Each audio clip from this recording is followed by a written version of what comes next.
MA Sanskrit के course में आप सभी छात्रों का मैं स्वागत और अभिनंदन करना चाहूँगा। और पिछले 2 दिन से हम जो एमएसके 08 ये जो पेपर है इसके बारे में हम चर्चा कर रहे हैं। जहाँ पर भी छात्रों की कुछ समस्याएँ आ रही हैं, प्रश्नोत्तर से संबंधित, विषय वस्तु से संबंधित, छात्रों का जो प्रश्न है या समस्या है, समस्याओं का समाधान किया जा रहा है। तो आप सभी का मैं और एक बार स्वागत करता हूं। तो आइए चलते हैं, हम प्रारंभ करते हैं आज की कक्षा। तो आज हमारा जो विषय है, मैं पहले स्क्रीन शेयर दे देता हूं आप लोगों को कि आपके सामने भी रहे।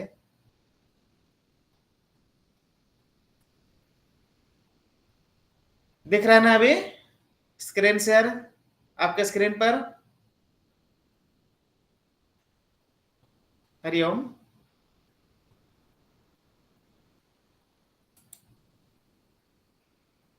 जय जगन्नाथ। सभी छात्र यस सर, आवाज आ रही है ना? दिख रहा है, दिख रहा है। ओके ओके, धन्यवाद। तो आज हमारा इसमें जो 4 खंड में, प्रथम खंड में नैषधीय चरित था। हम पिछले 2 दिनों में चर्चा किए हैं नैषधीय चरित के बारे में। जो कुछ भी छोटी मोटी समस्याएं थी, आप संतुष्ट होंगे, मैं यही आशा करता हूं। और आज हम चलते हैं जो दूसरा खंड है, जिसमें कादम्बरी, महाकवि बाणभट्ट का जो एक महत्वपूर्ण रचना, जो कि कादम्बरी के रूप में हम जानते हैं।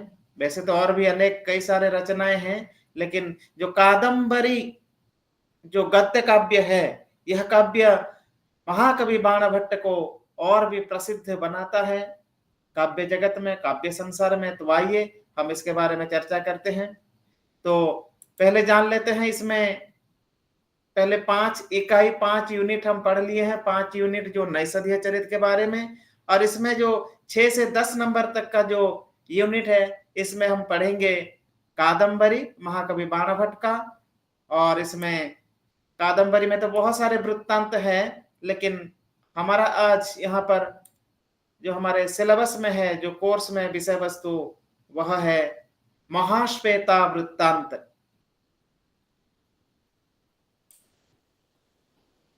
और इसमें 6 से 10 तक ये आपको मिलेंगे 5 इकाई। और इसमें गद्य साहित्य परंपरा और बाणभट्ट इकाई 7 जो है, उसमें कुछ गद्य खंड, इस प्रकार 7, 8, 9, 10 में कुछ गद्य भाग का हम यहाँ पर चर्चा करेंगे। तो आप सभी का फिर से एक बार स्वागत करता हूं। तो हमारा जो पहला भाग है कादम्बरी का, यूनिट 6 में जो गद्य साहित्य परंपरा एवं बाणभट्ट। तो लगभग महाकवि बाणभट्ट के बारे में सब लोग परिचित होंगे ही।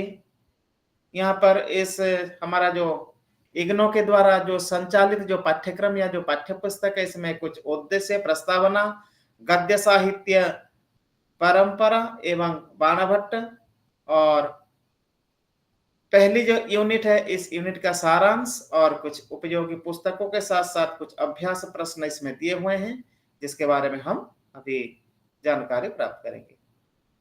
तो ये सब उद्देश्य है गद्य काव्य का स्वरूप से परिचित होना, गद्य साहित्य की परंपरा एवं विकास से परिचित होना, सुबंधु व दंडी का परिचय, इसके बाद बाणभट्ट की जीवनी, रचना, समय व उनकी शैली से परिचित होना, और कादम्बरी की जो कथा वस्तु है, इस कथा वस्तु से परिचित होना। ये जो हमारा पहला यूनिट है, पहली इकाई, इस इकाई में हम इतने सारी चीजों के बारे में हम चर्चा करेंगे। तो प्रस्तावना में कहा गया है, काव्य के 2 भेद होते हैं मुख्य रूप से। काव्य के 2 भेद, एक तो गद्य श्रव्य काव्य एवं दृश्य काव्य। साहित्य दर्पण, काव्य प्रकाश इत्यादि ग्रंथों में इसका लक्षण पूर्ण रूप से प्राप्त होते हैं। विश्वनाथ कविराज साहित्य दर्पण में कहते हैं, दृश्य श्रव्यत्व भेदेन पुनः काव्य द्विधा मतम। दो प्रकार के काव्य हैं, एक है दृश्य काव्य और दूसरा है श्रव्य काव्य। अच्छा, कोई बता पाएंगे दृश्य काव्य क्या है और एवं श्रव्य काव्य क्या है? दृश्य काव्य किसको कहेंगे एवं श्रव्य काव्य किसको कहेंगे हम? हरिओम। या आपकी जिज्ञासा है या समस्या है तो पूछ भी सकते हैं सर के गुरुजी, दृश्य काव्य किसको कहेंगे या श्रव्य काव्य किसको कहेंगे? दृश्य काव्य जो दर्शन करके, दृश्य काव्य की जो कथा वस्तु है, हम क्या करते हैं, आंखों के माध्यम से हमारे जो इंद्रियां हैं, चाहे चक्षुर इंद्रिय हो, कर्णेंद्रिय हो, इसके माध्यम से दोनों चक्षुर इंद्रिय एवं कर्ण इंद्रिय दोनों से ज्ञान प्राप्त होता है, दोनों से हम विषय वस्तु का आस्वादन करते हैं, वही दृश्य काव्य है। इसमें दृश्य काव्य में 10 रूपक इत्यादि आ जाते हैं, नाटक, प्रकरण, भाण, व्यायोग, समपकार, धीमः, प्रवृत्तयः, ये जो है नाटक इत्यादि दृश्य काव्य के अंतर्गत आते हैं। क्योंकि नाटक इत्यादियों को हम मंच में अभिनय के माध्यम से देखकर विषय वस्तु का ज्ञान प्राप्त करते हैं, विषय वस्तु को जानते हैं, इसलिए यह दृश्य काव्य के रूप में जाना जाता है। जैसे अभिज्ञान शाकुंतलम हो, हमारे कोर्स में है उत्तर रामचरितम, मृच्छकटिकम, बेणी संहारम, इस प्रकार बहुत सारे जो नाटक हैं। मृच्छकटिकम जो प्रकरण ग्रंथ है, प्रकरण है, ऐसे बेणी संहार इत्यादि ये सब किसके अंतर्गत आएंगे? ये सब आएंगे दृश्य काव्य के अंतर्गत। तो श्रव्य काव्य क्या है? जिसको हम श्रवण के माध्यम से ज्ञान प्राप्त करते हैं, जैसे महाकाव्य इत्यादि, कुमार संभवम, रघुवंशम, मेघदूतम इत्यादि, ये जो काव्य हैं ये कौन से वर्ग में आते हैं? ये सब श्रव्य काव्य के वर्ग में आते हैं। तो ये कादंबरी दृश्य काव्य है या श्रव्य काव्य? कौन बताएंगे? कादंबरी, हरिओम, आवाज आ रही है ना?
जय जगन्नाथ। आ रही है आवाज ना अभी? जी सर। हाँ, थोड़ा बीच बीच में नेटवर्क का इश्यू रह जाता है ना, तो ओके, सभी को धन्यवाद। फिर से एक बार हम आगे चलते हैं। ये जो हम अभी चर्चा करते दृश्य काव्य एवं श्रव्य काव्य, तो दृश्य काव्य क्या है और श्रव्य काव्य क्या है? जिसको हम श्रवण के माध्यम से ज्ञान प्राप्त करते हैं जिस विषय का, वही है श्रव्य काव्य। और दृश्य काव्य जो दर्शन के माध्यम से जिसका ज्ञान प्राप्त करते हैं, वही है दृश्य काव्य। नाटक इत्यादियों को हम दृश्य काव्य के रूप में जानते हैं। और श्रव्य काव्य केवल पढ़कर या किसी से सुनकर जिसका ज्ञान प्राप्त करते हैं, वही है श्रव्य काव्य। इसके बाद आता है यहाँ पर वो लक्षण, दृश्य श्रव्यत्व भेदेन पुनः काव्यम द्विधा मतम। दो प्रकार के काव्य बताए गए हैं। और तत्पश्चात इसके अंतर्गत दृश्य काव्य जो है इसको नाटक कहते हैं, और श्रव्य काव्य को पुनः 3 भाग में बांटा गया है। जो श्रव्य काव्य है, पद्य, गद्य एवं चंपू, ये 3 भाग में बांटा गया है। कौन से काव्य को? श्रव्य काव्य को। तो आज जो हमारा ये विषय है गद्य साहित्य का उद्भव एवं विकास क्रम को हम जानेंगे, या गद्य साहित्य की परंपरा एवं महाकवि बाणभट्ट के बारे में हम जानेंगे। संस्कृत साहित्य में जो ये गद्य अत्यंत प्राचीन है, जैसे वेदों में गद्य साहित्य प्राप्त होता है, जैसे मुख्य करके विशेष करके यजुर्वेद में कहा जाता है गद्यात्मक यजुः, यजुर्वेद में गद्य प्राप्त होते हैं। और वैदिक परंपरा के बाद, वैदिक संहिता के पश्चात धीरे धीरे लौकिक साहित्य में भी ये गद्य देखने को मिलते हैं। पहले आता है वेद, ब्राह्मण, आरण्यक, उपनिषद। ये जो आप देख रहे हैं इधर, इन सभी उपनिषदों में भी गद्य की प्रचुरता मिलती है। आरण्यक ग्रंथों में गद्य पाए जाते हैं। और उसी पश्चात विभिन्न प्रतिसाक्ष्य ग्रंथ में और कल्पसूत्र इत्यादियों में गद्यात्मक विषय प्राप्त होते हैं। उनकी भी रचना, इन सभी ग्रंथों की रचना गद्यात्मक शैली में हुई है। और जो पुराण जो है, पुराण का जो अधिकांश भाग पद्यमय है, परंतु महाभारत, विष्णु पुराण, भागवत पुराण आदि में यत्र तत्र गद्य भी उपलब्ध होते हैं। तो इस प्रकार गद्य साहित्य का क्रम विकास के बारे में अगर हम चर्चा करें तो वैदिक वाङ्मय से लेकर लौकिक साहित्य तक, वेद, वैदिक वाङ्मय में वेद, ब्राह्मण, आरण्यक, उपनिषद इत्यादि साहित्यों में, और तत्पश्चात पुराण इत्यादियों में, और विभिन्न दर्शनों में, दर्शन साहित्य में, और साथ साथ जो लौकिक साहित्य है, लौकिक साहित्य में भी गद्य प्राप्त होते हैं। तो यही है गद्य का अगर क्रम विकास के बारे में प्रश्न आता है तो हम यही लिखेंगे, गद्य कहां से स्टार्ट होता है? वैदिक वाङ्मय से स्टार्ट होता है और डायरेक्ट जाके लौकिक वाङ्मय तक। और एक चीज, चंपू काव्य में भी गद्य पाए जाते हैं। चंपू का लक्षण है गद्य पद्यमयम् काव्यम चंपुरित्यभिधीयते।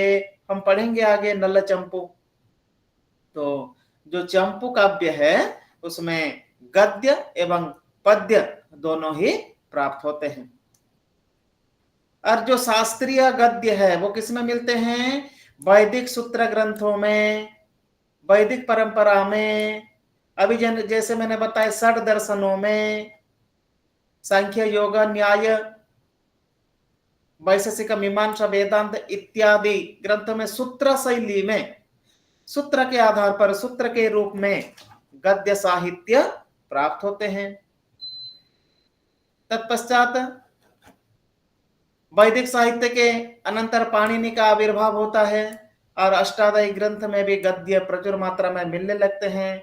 फिर धीरे धीरे अनेक निरुक्त, जयंत भट्टकृत न्याय मंजरी, सवर स्वामी, मीमांसा भाष्य, शंकराचार्य के शारीरिक भाष्य, इन सभी ग्रंथों में गद्य की मात्रा ज्यादा से ज्यादा प्राप्त होती है। और भाषा की सरलता, प्रसाद गुट के कारण पतंजलि जो महर्षि पतंजलि हैं उनके काव्य में भी पतंजलि का जो महाभाष्य इत्यादि ग्रंथ है या दर्शन जो योग दर्शन इत्यादि हैं सूत्र शैली से उसमें गद्य प्राप्त होते हैं। फिर बाद में हम चलते हैं कौटिल्य का अर्थशास्त्र इत्यादि जो ग्रंथ हैं इसमें भी गद्य प्राप्त होता है। फिर रुद्रदर्मन के शिलालेख इत्यादियों में गद्य प्राप्त होते हैं और विभिन्न काव्यों में अनुप्रास आदि अलंकार की मात्रा प्रचुर मिलता है उसमें गद्य की मात्रा भी प्राप्त होते हैं इत्यादि इत्यादि।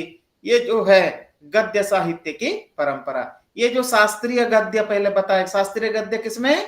षड दर्शनों में, महाभाष्य इत्यादि ग्रंथों में, व्याकरण ग्रंथों में शास्त्रीय गद्य प्राप्त होते हैं।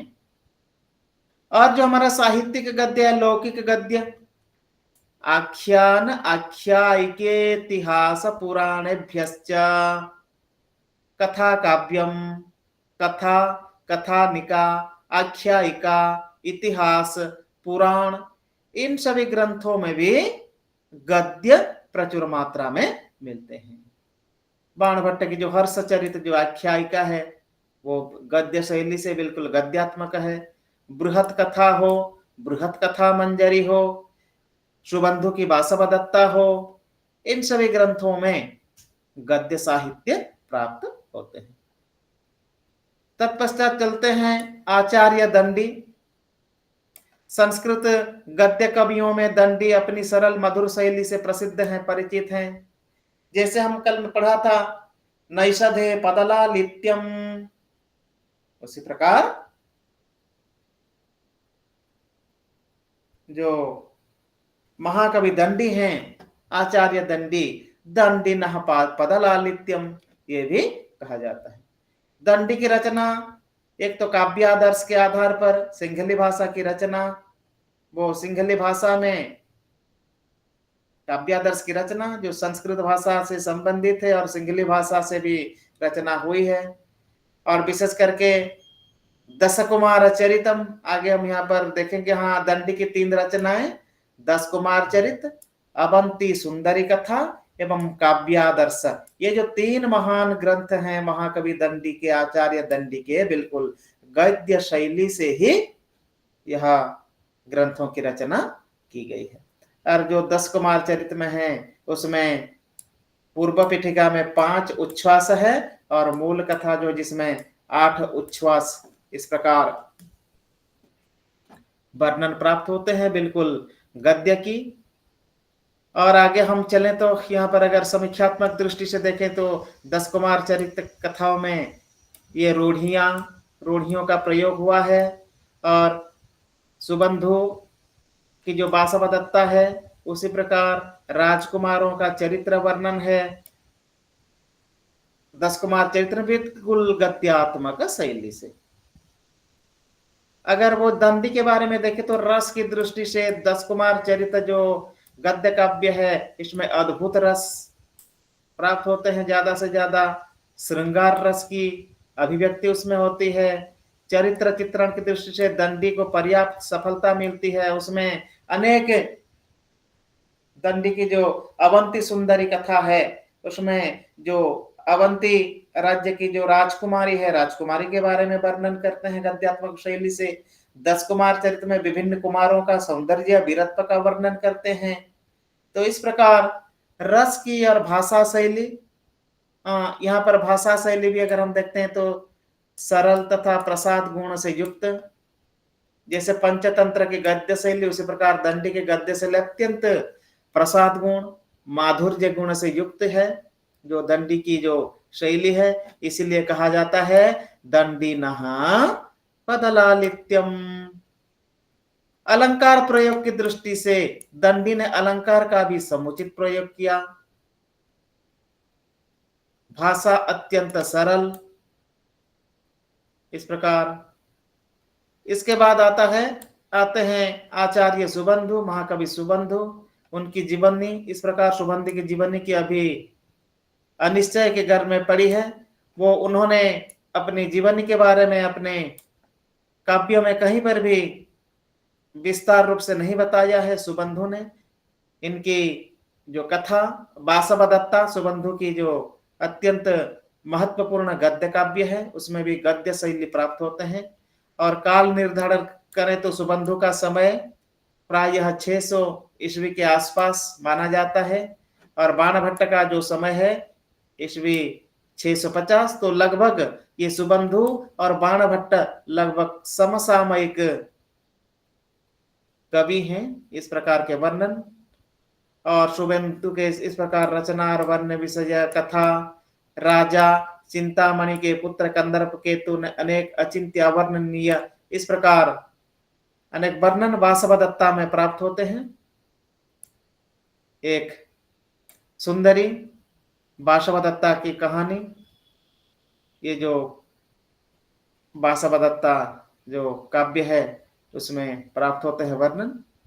इस प्रकार भाषा शैली, यहाँ पर भी गौड़ी शैली का आश्रय लेते हैं सुबंधु ने, और माधुर्य गुण,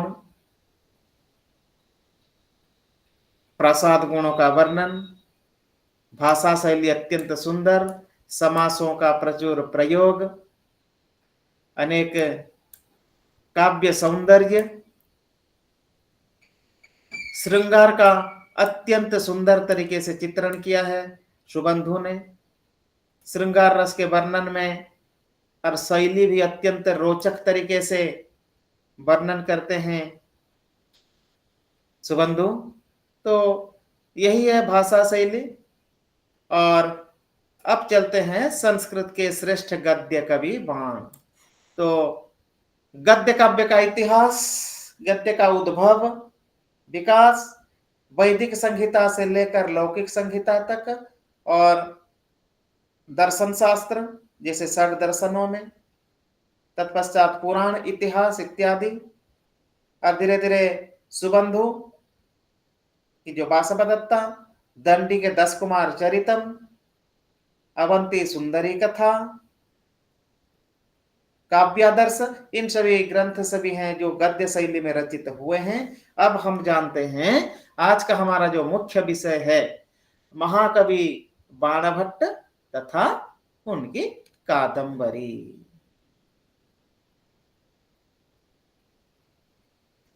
सुबंधु की जो अलंकृत गद्य शैली और बाणभट्ट की गद्य शैली की अगर तुलना करें तो जो हमारे महाकवि बाणभट्ट हैं वो सुबंधु से बहुत आगे निकल जाते हैं। बाणभट्ट के काव्यों में जो कुछ भी विषय वस्तु वर्णित किए गए हैं, जो भी विषय वर्णन है, उन सभी विषयों से बाकी अनेक जो महाकवि होते हैं बाद में जो भी प्रादुर्भूत हुए हैं, सुबंधु को छोड़ के जो बाणभट्ट आते हैं, बाणभट्ट के काव्यों में से अनेक विषय वस्तु वो चुरा कर हो या उससे कॉपी करके हो, वो अपने काव्य की रचना करते हैं। इसलिए कहा जाता है बाणोच्छिष्टम जगत सर्वम। क्या कहा जाता है? बाणोच्छिष्ट जगत सर्वम। इसका क्या अर्थ है, कौन बताएंगे? बाणोच्छिष्ट जगत सर्वम।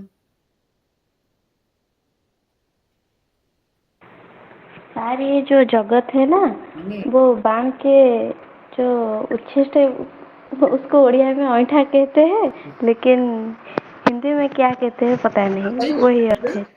झूठा बोलते हैं जिसको, हाँ जी जी। झूठा खा लेना, उड़िया में जिसको हम ऐंठा बोल रहे हैं, अरे किसी का झूठा नहीं खाना चाहिए, वही हिंदी में झूठा ही बोलते हैं।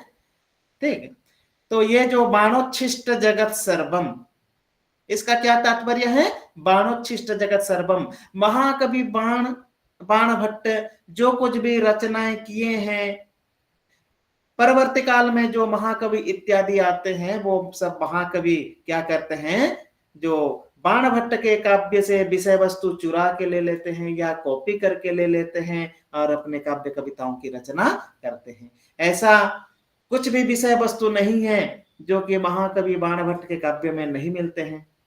तो इसलिए कहा जाता है बाणोच्छिष्ट जगत सर्वम। जगत सर्वम समग्र संसार, जगत सर्वम मतलब इस संसार में जो भी अन्य कवि आए हैं बाणभट्ट के पश्चात, सभी कवि क्या किए हैं, बाणभट्ट के काव्यों से विषय वस्तु चुराकर, चाहे उनकी शैली हो, अलंकार प्रयोग हो, विषय विन्यास हो, प्रसाद माधुर्य, ओज गुण का प्रयोग, और विशेष करके सबसे इंपॉर्टेंट समास का प्रयोग।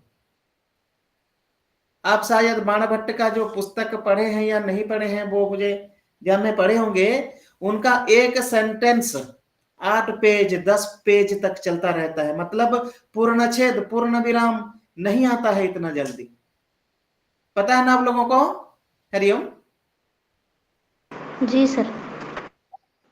हाँ, बाणभट्ट की शैली इस प्रकार है, वो इस प्रकार संश्लिष्ट पदों का व्यवहार करते हैं, व्यवहार किए हैं, ऐसे समास युक्त पदों का व्यवहार किए हैं अपने काव्य में।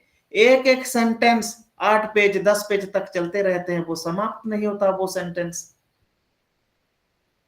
आजकल हम लिखते हैं, छोटा छोटा सेंटेंस लिखते हैं, बाद में कुछ सेंटेंस रचना करके नहीं कर पाते, लेकिन महाकवि बाणभट्ट की विद्वत्ता देखिए, वो कितने मतलब लंबे बृहत बृहत वाक्य 10 12 15 पेज तक वो एक वाक्य समाप्त नहीं होता है, तो उनकी विद्वत्ता देखिए आप।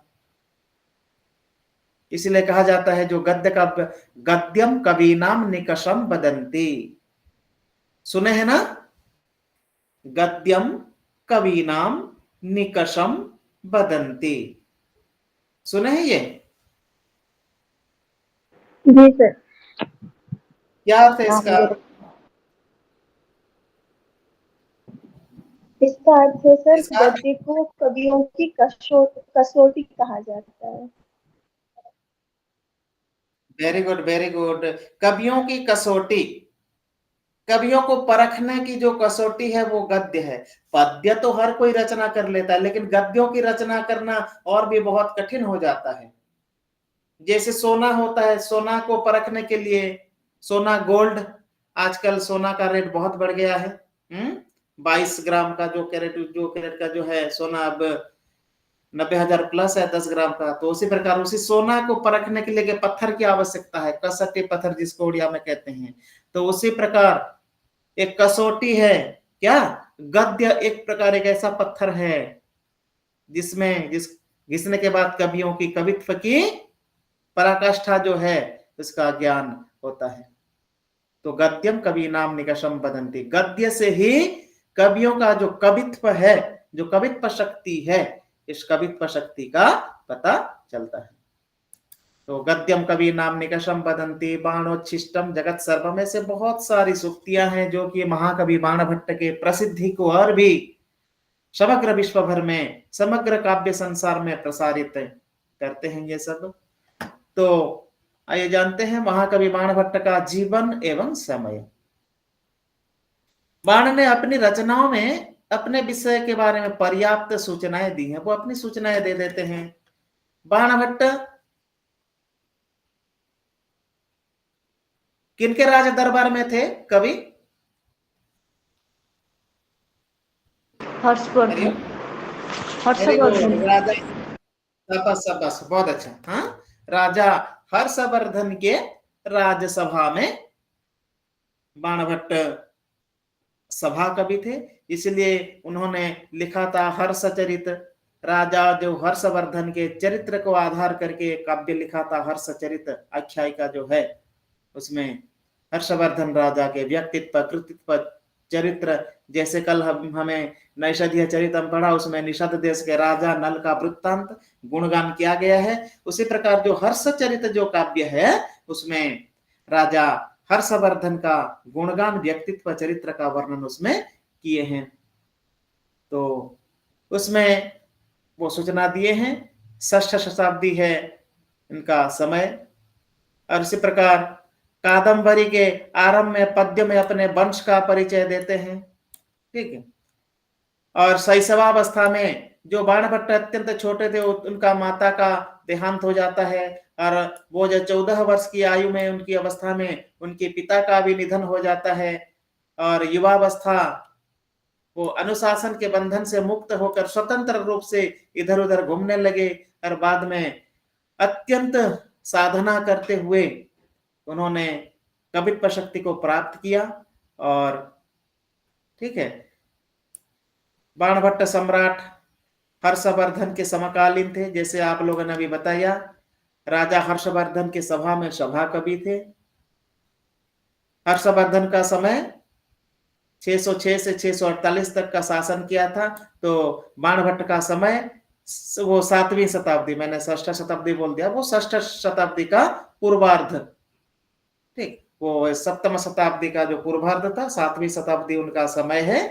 और इस प्रकार उनके समय के बारे में वो स्वयं बताते हैं। उनकी रचनाएं मुकुटताड़ितम, हर्षचरितम, कादम्बरी, सरस्वती कंठाभरणम, ये सब बाणभट्ट की रचनाएं। और एक सबसे इंपॉर्टेंट ये भी है चंडी शतकम नामक एक बाणभट्ट के नाम से प्राप्त होते हैं ग्रंथ। हर्षचरितम एक आख्यायिका है जिसमें हर्षवर्धन के बारे में राजा हर्षवर्धन के गुणगान करते हैं, जिसमें 8 उच्छ्वास हैं। प्रथम उच्छ्वास के आरंभ में 21 श्लोक में कवि ने पूर्ववर्ती कवियों और उनकी कृतियों का प्रशंसा करते हैं, स्मरण करते हैं। व्यास, वासवदत्ता, भट्टार, हरिश्चंद्र, सातवाहन, प्रवरसेन, भास, कालिदास, बृहत कथा इत्यादियों को, उन कवियों को स्मरण करते हुए बाणभट्ट ने अपनी रचना में प्रवृत्त होते हैं। और आगे आगे हर्षचरित के आरंभिक 3 उच्छ्वासों में बाणभट्ट ने अपनी आत्मकथा, वो अपने जीवन परिचय के बारे में, उनका बाल्य जीवन, माता पिता और उनका जीवन परिचय प्राप्त होते हैं। फिर अगले तृतीय उच्छ्वास में वो जब माता पिता का देहांत हो जाता है तो वो इधर उधर घूमने लगते हैं, फिर अपने गांव को लौटते हैं, वही विषय उसमें वर्णन करते हैं। इस प्रकार चतुर्थ उच्छ्वास में राजा प्रभाकर वर्धन और रानी यशोमती का वर्णन प्राप्त होता है। फिर उनके पुत्रों का वर्णन, पुत्रियों का वर्णन, राज्यश्री इत्यादियों का वर्णन प्राप्त होते हैं। तो इस प्रकार यह पंचम उच्छ्वास में राज्यवर्धन अपने भ्राता हर्ष तथा सेना होड़ को जीतने के लिए प्रस्थान करना, फिर युद्ध का वर्णन करना। ऐसे सप्तम उच्छ्वास में हर्षवर्धन का दिग्विजय यात्रा, अष्टम उच्छ्वास में एक शबर द्वारा हर्ष को राज्यश्री की सती होने की तैयारी करने की सूचना। ऐसे बहुत सारे विषयों के बारे में वर्णन प्राप्त होता है। ये कौन सी कथा वस्तु है? हर्षचरितम जो आख्यायिका है, हर्षचरितम में ये बाणभट्ट वर्णन करते हैं। और कादम्बरी इसके बाद आता है, हमारा मुख्य विषय है आज का, अभी प्रारंभ होता है यहीं से। कादम्बरी, कादम्बरी शब्द का अर्थ क्या है? जैसे जिसको कल आप लोगों ने बताया था, मदिरा, या इसका शुद्ध नाम है सोमरस। क्या नाम है? सोमरस, जो देवता लोग पान करते हैं। कादम्बरी आप सुने होंगे, भगवान बलराम या बलभद्र जी का भी अत्यंत प्रिय है, वो सोमरस पान करते हैं। सुने हैं या नहीं कभी? हरिओम।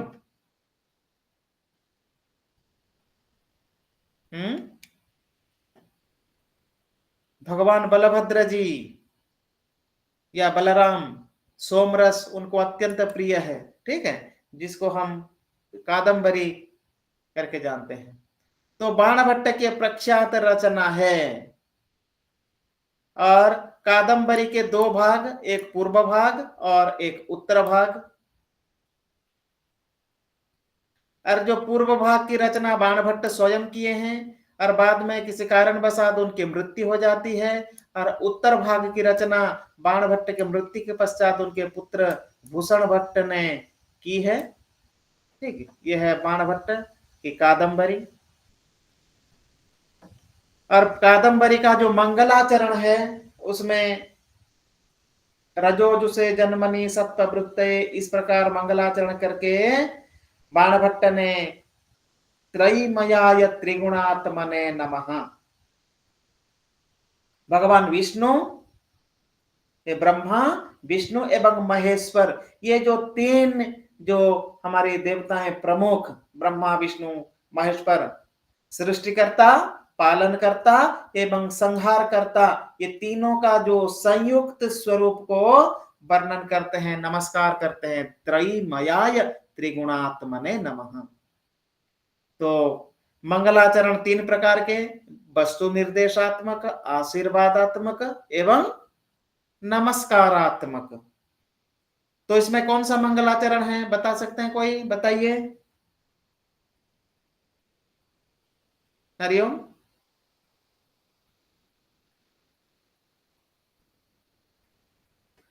मंगलाचरण बाणभट्ट का जो कादंबरी है, कादंबरी में कौन सा नमस्कारात्मक मंगलाचरण। मेरी आवाज तो आ रही है ना अभी ठीक से? जी सर। हाँ, ये जो मंगलाचरण कौन सा मंगलाचरण है, बता सकते हैं? नमस्कार। नमस्कारात्मक मंगलाचरण। यहाँ पर बाणभट्ट ने क्या करते हैं, नमस्कार करते हुए किनको? ब्रह्मा, विष्णु, महेश्वर, इनका जो तीन स्वरूप को नमस्कार करते हुए अपना मंगलाचरण करते हैं। और कादंबरी की संक्षिप्त कथा वस्तु, विदिशा नगरी के राजा शूद्रक जो अत्यंत प्रतापी, वीर्यवान, पराक्रमी थे। एक बार क्या हुआ, उनके राज्यसभा में एक चांडाल कन्या आती है। एक चांडाल कन्या किसके राज्यसभा में? राजा शूद्रक की राज्यसभा होती है और राज्यसभा में एक चांडाल कन्या पहुंचती है। उनके हाथ में क्या होता है? एक पिंजरा, सोने का पिंजरा, और सोने के पिंजरे में एक तोता, सूकह। इंग्लिश में क्या बोलते हैं? पीकक ना, या पैरट? पैरट, हाँ पैरट। एक सूक, एक तोता होता है, और बिल्कुल बोलने वाला तोता। और उस तोता को अपने पूर्व जन्म का वृत्तांत याद था। वह वृत्तांत वो आके राजा को सुनाता है। शुक द्वारा राजा शूद्र के समक्ष कथा का प्रारंभ। और वही शुक क्या करता है? तोता राजा शूद्रक के दरबार में, राजा शूद्रक के सामने अपने पूर्व जन्म का जो वृत्तांत होता है वह वृत्तांत सुनाने लगता है। वह कैसे तोता बन गया, तोता क्यों बन गया, हाँ? तो इसके बारे में वो शुरू करता है कि राजा को महान कौतूहल हुआ। चांडाल कन्या जो एक सुक लेके आई है, वह सुक वो बोलने वाली तोता वो बोलने लगता है और वो अपनी कहानी सुनाने लगती है। कादंबरी कहा जाता है, और भी एक सूक्ति है, कादंबरी रसज्ञाय आहारोपे न रोचते।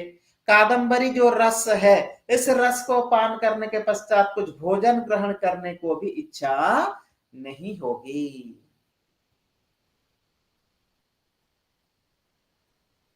आहारोपि न रोचते। एक बार अगर किसी व्यक्ति ने कादंबरी रूपक रस का अगर पान कर लिया है, कादंबरी रस नाम कादंबरी कथा, कादंबरी कथा वस्तु, तो उसको और दूसरा भोजन कभी भी अच्छा नहीं लगेगा। तो सूक ने अपनी कथा सुनाती हैं। कभी विंध्याटवी नामक एक अरण्य, एक जंगल में अपने वृद्ध माता पिता के साथ वो तोता रहता था। किसी कारणवश एक घटना घट जाती है, ठीक है।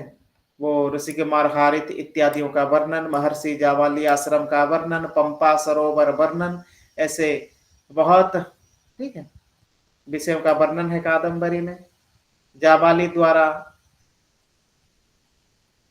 जावाली आश्रम वर्णन, अपने शिष्यों का वर्णन, आश्रम के सुख का जब पूर्व जन्म, या चंद्रापीड़ नामक एक राजकुमार था, राजकुमार का वर्णन इसमें प्राप्त होता है। इसकी कथा वस्तु भी अत्यंत विस्तृत है। एक सुकनाशोपदेश हमारे यहाँ उड़ीसा गवर्नमेंट में पढ़ाया जाता है, बीए की कक्षा में पढ़े होंगे आप लोग। राजा चंद्रापीड़, तारापीड़, ठीक है, ये सब तारापीड़ के पुत्र चंद्रापीड़ इत्यादियों का वर्णन उसमें उपदेश दिया जाता है उनके मंत्रियों के द्वारा। और महाश्वेता वृत्तांत है, महाश्वेता जो नायिका है, कादंबरी की नायिका, वह नायिका के वृत्तांत, वो गंधर्वराज हंस तथा गौरी नाम की अप्सरा की पुत्री है महाश्वेता।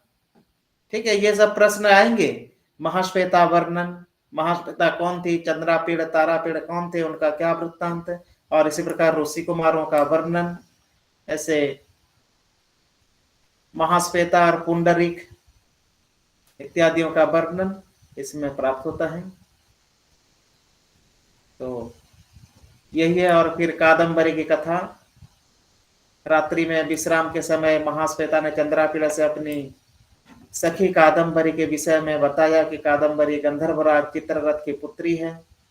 ठीक है, एक तो कादंबरी और महाश्वेता, इनका भी वर्णन इसमें प्राप्त होता है।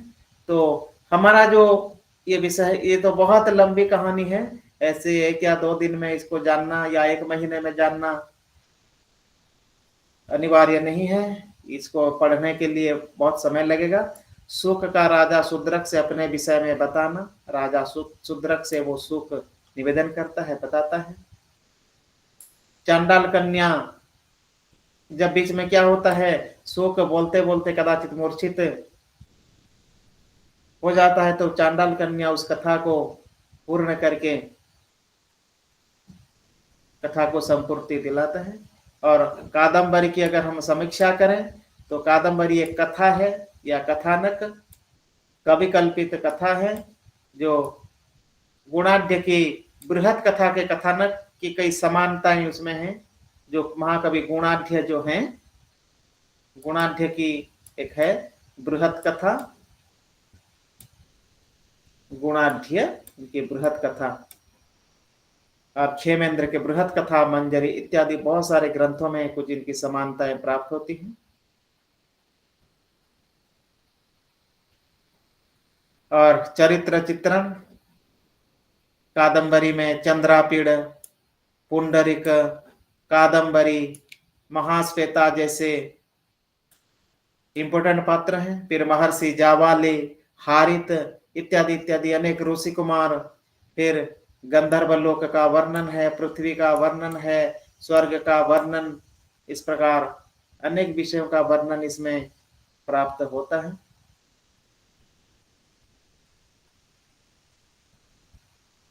और बाणभट्ट की जो सबसे प्रमुख विशेषता, उसके वर्णन की जो प्रतिभा, समास युक्त पदों का वर्णन, ओजः प्रसाद माधुर्य गुणों से पदों का वर्णन, इस प्रकार अनेक वर्णन प्राप्त होते हैं। तो रसाभिव्यक्ति, ऐसे बहुत सारे उदाहरण इसमें मिलेंगे। रस के बारे में इसमें चिंतन करना है। और बाण की गद्य शैली, हाँ अभी जो मैंने कहा था, कादंबरी रसज्ञानामाहारोपी न रोचते, कादंबरी रसभरेण समस्त एव मत्तो न किंचिदपि, चेतयते जनोयम कादंबरी रसज्ञाय आहारोपी न रोचते। कादंबरी का रस इस प्रकार रस है जिसको एक बार सुनने के पश्चात, पान करने के पश्चात, कादंबरी की जो कथा वस्तु है इसको श्रवण करने के पश्चात दूसरा जो विषय है उन विषय को मतलब सुनने की इच्छा नहीं होगी। कादंबरी रस भरेण समस्त एवं मत्तो न किंच, और कादंबरी रस पान करते हुए जिस प्रकार व्यक्ति मत्त हो जाता है, उसी प्रकार कादंबरी को पढ़ने के पश्चात मनुष्य अत्यंत भाव विह्वल हो जाता है। उसी प्रकार का वर्णन इसमें कहा गया है। बाण की गद्य शैली, यहाँ पर नभोवर्थो जातिरग्रम्या श्लेष्टो अक्लिष्ट स्फुटो रसः, विकटाक्षरबन्धश्च कृष्णमेकत्र दुष्करम। अर्थात नवो अर्थो, नए नए अर्थ, नए नए पदावलियों का प्रयोग, अनेक श्लिष्ट पदों का प्रयोग उसमें प्राप्त होते हैं। अनेक स्फुट रस, अनेक रसों का समावेश है इसमें, अनेक अलंकारों का समावेश है, अनेक गुणों का, अनेक जाति नाम अनेक रीति जाति वृत्ति गुणों का समावेश उनके काव्य में अर्थात कादंबरी में प्राप्त होते हैं।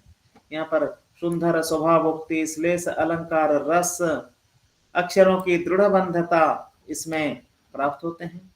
और गद्य शैली पांचाली रीति, गौड़ रीति जैसे बताया गया वही रीतियों का प्रयोग होता है। और ऐसे अनेक समासों का प्रयोग इसमें मिलते हैं।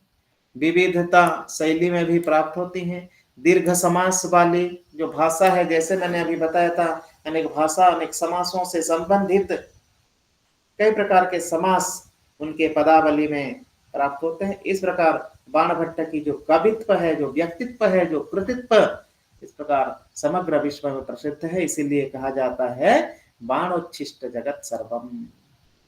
हाँ, बाण की समास रहित शैली का एक उदाहरण, ऐसे और भी कई उनकी पदावली है जिसमें जो समास रहित, न परिचयम रक्षते, नाभिजनमीक्षते, न रूपमालोक्यते, न कुलम न कुलक्रमानुवर्तते, न शीलं पश्यति, न वैदग्ध्यं गणयति, न श्रोतमाकर्णयति, न धर्ममनुरुध्यते, न त्यागमाद्रियते, न विशेषज्ञतां विचारयति, नाचारं पालयति, न सत्यमनुबुध्यते। ये जो नगर है, कौन सी नगरी का वर्णन है इसमें? विदर्भ। तो उस नगरी का जब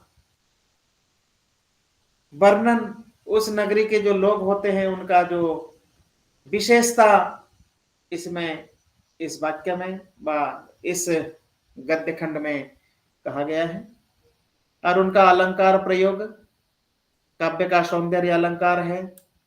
उपमा, दीपक, श्लेष, स्वभावोक्ति, विरोधाभास, रूपक, परिसंख्या इत्यादि अलंकार का प्रयोग।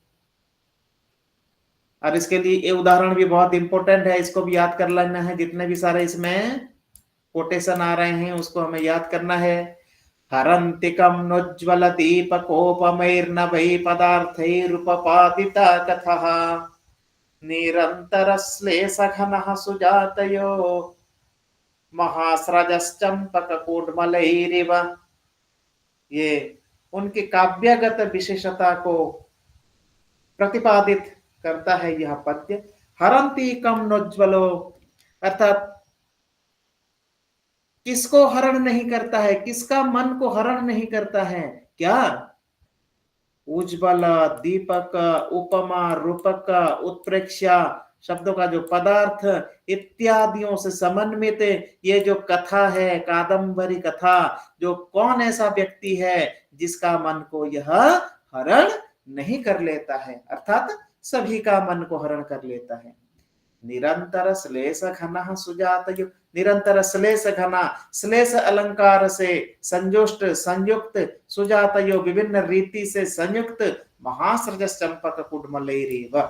जिस प्रकार एक माला बनाई जाती है, कौन से? महासृजा, महान, चंपक, मल्लिका इत्यादि पुष्पों से माला बनाई जाती है और यह माला मनुष्य को सुशोभित करती है। उसी प्रकार ये जो महाकवि बाणभट्ट हैं, बाणभट्ट के जो काव्य में जो अलंकारों की जो माला है, यह माला सबका मन हरण कर लेता है। इस प्रकार का ये जो विशेषता है, काव्यगत विशेषता के अंतर्गत ये सब हमें लिखना पड़ेगा। अगर प्रश्न आता है बाणभट्ट से, बाणभट्ट का काव्यगत विशेषता को लिखिए, तो इसमें ये जो श्लोक है अवश्य ही उसमें लिखना है।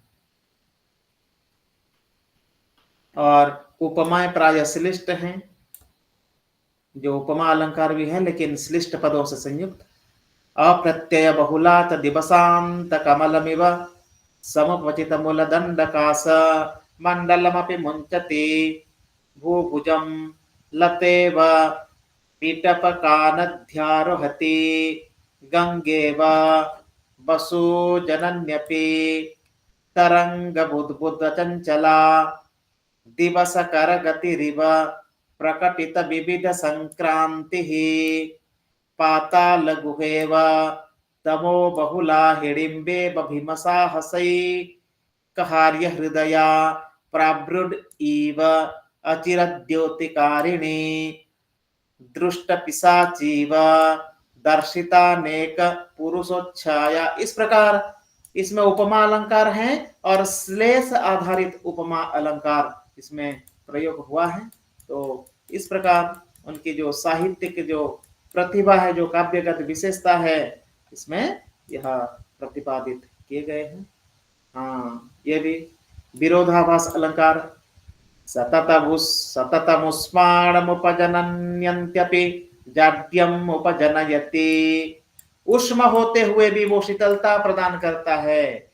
उन्नति माददानापि निज स्वभाव माविष्करोति। वो उच्च वर्ग के होते हुए भी उनका स्वभाव अत्यंत नीच है। तोय राशि संभवा पेतृष्णाम संवर्धयति। वो तोय राशि जल राशि से परिपूर्ण होते हुए भी तृष्णा हमेशा वो प्यासा ही रहता है। ईश्वरताम दधानाप्य शिवा प्रकृतित्वमाप्नोति। उसमें ईश्वरीय गुण होने के पश्चात भी वो क्या है, अशिव प्रकृति। उनकी प्रकृति अशिव है, अमंगलकारक प्रकृति है उसकी। बलोपचयमारहन्त्यमपि लघिमानमापदयति। उसमें बहुत बलशाली होने के पश्चात भी वह अत्यंत लघु होता है या वह बलहीन है, इस प्रकार वह प्रदर्शित करता है। उसमें क्या है, विरोधाभास अलंकार। ठीक है। तत्पश्चात उत्प्रेक्ष्य अलंकार। अभिषेक समयस्य एव चैतेषां मंगल कलश जलैरिव प्रक्षाल्पते दाक्षिण्यम् अग्नि कार्य धूमेनेव मलिनीक्रियते हृदयम्। इस प्रकार इसमें उत्प्रेक्षा भवेत् संवाद वनोत्प्रेक्षा प्रकृतस्य परात्मना। एक विषय वस्तु के ऊपर दूसरे विषय का वो वहां पर आरोप करना है। जैसे अभिषेक समय एतेषाम मंगल काल सजलैरिव प्रक्षाल्यते दाक्षिण्यम। उनकी जो दाक्षिण्य है वो मंगलकारक है, इस प्रकार वर्णन है। और सुकनास पदेश जो है उसमें भी अनुप्रास अलंकार। अप्रदीप प्रभापनेयम सततममूल मंत्र गम्यो विषमो विषय विषास्वाद मोहः इंद्रिय निग्रह इंद्रिय हरिण हारिणी अखिल मल प्रक्षालन क्षम मजलम। इसमें जो अनुप्रास अलंकार का प्रयोग किया गया है और अपनी विशिष्ट शैली के कारण निश्चय ही सर्वश्रेष्ठ महाकवि हैं कौन, बाणभट्ट। और बाणभट्ट की जो प्रशस्ति है इसके लिए प्रचलित सूक्तियां प्राप्त होते हैं।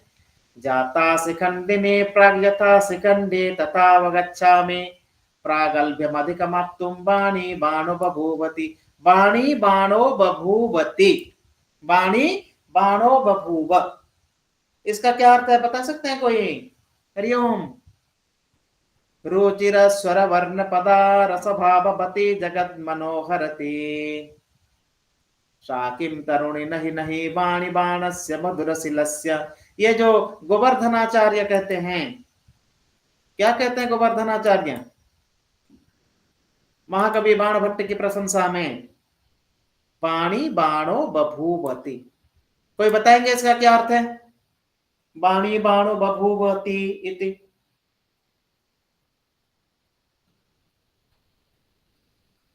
हरिओम। आवाज आ रही है ना मेरी? जी सर आ रही है। हाँ, बाणी बाणो बभूवति। महाकवि बाणभट्ट स्वयं क्या है? वाणी का स्वरूप भगवती सरस्वती का स्वरूप है। उनकी वाणी ऐसी है कि वो सरस्वती की वाणी जैसा। इसके बाद रुचिर स्वर वर्ण पदा रस भाववती जगन मनोहरती। उनकी जो पदावली है रस भाववती, रसयुक्त से पदावली समग्र जगत को जो मन हरण कर लेता है। शाकिम तरुणी नहीं नहीं बाणी बाणस्य मधुर शिलस्य। ये लोग तरुणी से आकृष्ट नहीं है, वो एक तरुणी के समान है। और जो वाणी और बाणभट्ट का जो वाणी है मधुर युक्त वाणी, उससे सब आकृष्ट होते हैं। श्लेषे के चन शब्द गुंफ विसजे के जित्र से चापरे अलंकारे कथचित सदर्थ विसगे चन्ये कथा वर्णने। तो इस प्रकार जो बाणभट्ट की जो जयदेव ने जो कहा है, और धनपाल के उक्ति किम पुनर्क्लुप्त संधान पुलिंद सन्निधि, इस प्रकार, ठीक है, त्रिलोचन भट्ट इत्यादि। बाण कवि नाम यह चक्रवर्ती, बहुत इंपोर्टेंट प्रश्न आता है, रचना लिखिए या निबंध लिखिए, आएगा बाण कवि नाम यह चक्रवर्ती। कवि नाम चक्रवर्ती, चक्रवर्ती कौन? समग्र संसार को, समग्र भूमंडल को जीतने वाला चक्रवर्ती कहलाता है। और बाण, महाकवि बाणभट्ट इस प्रकार के चक्रवर्ती हैं जो समग्र विश्व ब्रह्मांड को, समग्र काव्य जगत को वो पराजित कर लिए हैं, अपने मुट्ठी में रख लिए हैं। इसी प्रकार वर्णन प्राप्त होता है।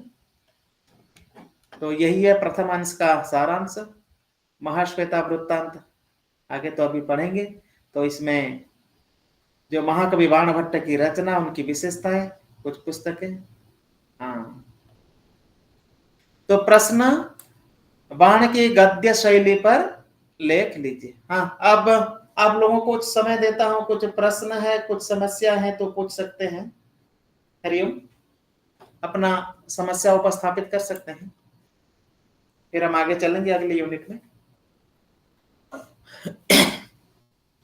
हरिओम।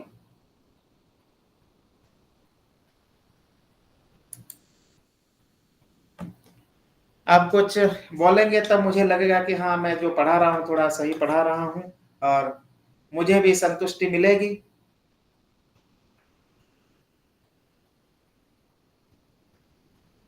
मुझे भी संतुष्टि होगी कि मैं आप लोगों को कुछ ज्ञान दे पा रहा हूँ, या मैं जो कुछ भी आपके सामने रख रहा हूँ आप थोड़ा समझ रहे हैं या सुन रहे हैं, मुझे भी थोड़ी संतुष्टि होगी। तो कोई कुछ बताएंगे?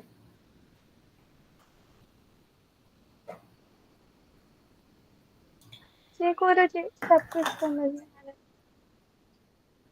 हम्म। रहा है। जी गुरु जी, सब हरिओम, कुछ समझ में आ रहा है। ठीक है ना, सब मतलब कुछ समझ में आ रही? जी हाँ, जी तो ठीक है। बाणभट्ट, हाँ, बाणभट्ट की गद्य शैली और महाकवि दंडी की रचनाएं, ठीक है, बताइए। तो दंडी की मुख्य रचनाएं कौन कौन सी हैं? अभी हमने पढ़े, चर्चा की उसके बारे में।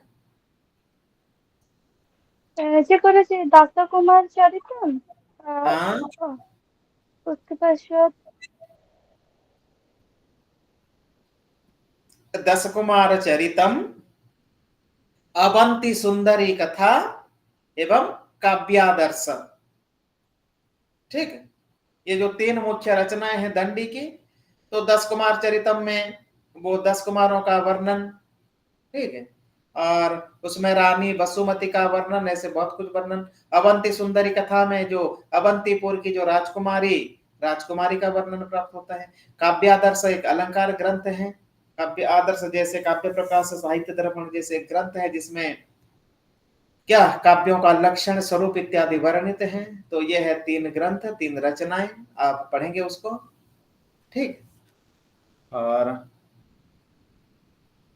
अभी इकाई 7 में हम जाते हैं। आलोक मात्रेण कन्यकाम प्रत्यावतित, उद्देश्य प्रस्ताव। ये जो हमारा जो मुख्य विषय है महाश्वेता वृत्तांत, महाश्वेता वृत्तांत के अंतर्गत जो प्रारंभ में क्या आता है, ये जो विषय जो इंपोर्टेंट, ये बिंदु याद करना है आपको। महाश्वेता वृत्तांत के प्रारंभ में ये आता है, चंद्रापीड़ के मन में अच्छोद सरोवर देखने पर विविध विचार। गीत ध्वनि का अनुसरण, उसका शिव मंदिर में महेशपता को देखना, महाश्वेता को देखना, महेशपता की वर्णन कथा से परिचय होना, चंद्रापीड़ का महेशपता द्वारा आतिथ्य, महाश्वेता से चंद्रापीड़ के प्रश्न व उनके विषय में विविध कल्पनाओं की जानकारी। इस प्रकार ये जो यूनिट 7 में हम ये विषय सब देखेंगे। तो कथा वस्तु इस प्रकार है। चंद्रापीड़ जो होते हैं, एक किन्नरों का पीछा करते हुए एक सरोवर के पास पहुंच जाते हैं। सरोवर मतलब पुष्करिणी, तड़ाग, ओडिया में बोलते हैं पोखरी। और वहां जब पहुंच जाते हैं उनको कुछ संगीत सुनाई देती है और संगीत का पीछा करते हुए वो जाके एक मंदिर में प्रवेश करते हैं। वो मंदिर से संगीत आ रही थी और वहां महाश्वेता उपस्थित थी। वहां उनका मिलन होता है। महाश्वेता का वर्णन चंद्रापीड़ महास्पता संवाद इत्यादि इस विषय में वर्णन है। तो जो विषय वस्तु है यहीं से प्रारंभ होता है। आपके पुस्तक में जो है आलोक मात्रेणैवापगत श्रमो दृष्ट्वा मनस्य एवं अकरोत्। आलोक मात्रेण, दर्शन मात्रेण, देखने के पश्चात उनके मन में ऐसी भावनाएं उत्पन्न होती है। किसके मन में बताइए? Hariom sir Chandrapeed. Very good. वो कहां पहुंचते हैं? सरोवर में स्थित शिव मंदिर में। Very good. पहले वो शिव मंदिर को बाद में जाते हैं। जब संगीत सुनते हैं सबसे पहले वो सरोवर के पास पहुंचते हैं। सरोवर का क्या नाम था? क्या कहा जाता है? तड़ाग। तड़ाग नहीं, अच्छोद सरोवर इसमें होगा। जैसे हाँ यहां पर ये है। वो कहां पहुंचते हैं? ये अच्छोद सरोवर। अच्छोद सरोवर। कुछ किन्नरों का पीछा करते हुए ये यक्ष, गंधर्व, किन्नर ये सब देव योनि है। ठीक है, देवता जैसे, देवता तो नहीं इसी कैटेगरी के हैं। तो वो कुछ किन्नर दिखाई देते हैं। उनका पीछा करते हुए वो अच्छोद सरोवर के पास पहुंच जाते हैं और वहां जो सरोवर की सुंदरता को देखते हुए अपना सारी थकान वो भूल जाते हैं। उनकी जो किन्नरों के पीछा करने से जो थकान हो गई थी उनको, या वो सोच रहे थे कि अरे मैं फालतू इस किन्नरों के पीछे में पड़ा हूं। वो दर्शन जो वन विहार या जो भी प्रसंग में वो आए थे वो छोड़ के किन्नरों के पीछा करते हुए यहाँ तक सरोवर तक पहुंच गए थे। और फिर वहां पहुंचने के पश्चात उनकी सब थकान दूर हो जाती थी।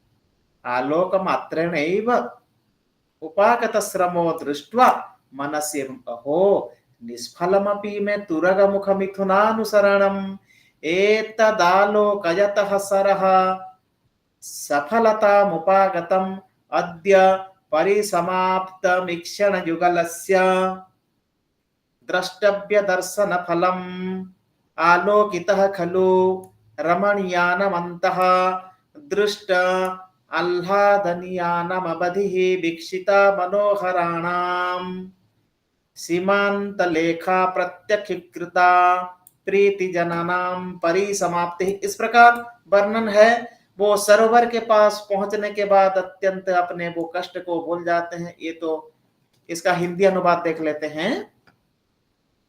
उस सरोवर को देखते ही चंद्रापीड़ की सारी थकान मिट जाती है। वो बिल्कुल अपनी थकान, अपना परिश्रम भूल जाते हैं और मन ही मन विचार करते हैं यद्यपि किन्नर जोड़ों के पीछे मेरे इतनी पूरा पीछा करना व्यर्थ चला। वो किन्नरों को पकड़ नहीं पाए, जिनके पीछा कर रहे थे वो तो अदृश्य हो गए और वो थोड़ा मन ही मन व्यथित थे, मैं फालतू ही उनका पीछा किया। लेकिन सरोवर को देखने के पश्चात उनका मन बदल जाता है, भावनाएं बदल जाती है और उनकी आंखें एक दर्शनीय वस्तु देखने को पूरा फल प्राप्त कर लेता है। जो सरोवर की जो सुंदरता है।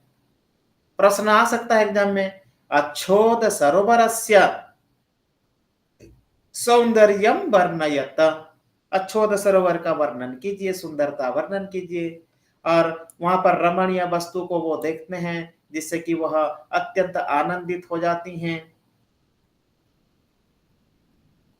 और प्रत्यक्ष दर्शनीय वस्तु को चरम भूमि का अवलोकन कर लिया। वहां की जो सुंदरता, दिव्य जो स्वरूप है, वहां की जो शीतलता, ठीक है, उनको और भी शीतलता प्रदान करती है। अमृत के समान सभी इंद्रियों को सुख प्रदान करती है। यहाँ का जो जल है, जो सरोवर का जल अमृत जैसा चंद्रापीड़ को सुख प्रदान करता है। कमल का जो सुगंध, जो पद्म पुष्प का नासिका को परितृप्त कर रहा है। हंसों का कलरव ध्वनि उनके कानों को मान लो कि ऐसा संगीत वो श्रवण कर रहे हैं। और इसी प्रकार यह अच्युत जो सरोवर है अत्यंत रमणीय है और भगवान शंकर अपने कैलाश वास मोह नहीं छोड़ पाते। इस प्रकार का वर्णन कैलाश पर्वत जैसा भगवान शंकर का कैलाश पर्वत जैसा और वहां का जो पुष्करणी का जो स्वरूप होता है कैलाश पर्वत के पास जो है उसी प्रकार का अत्यंत रमणीय सुंदर जो है।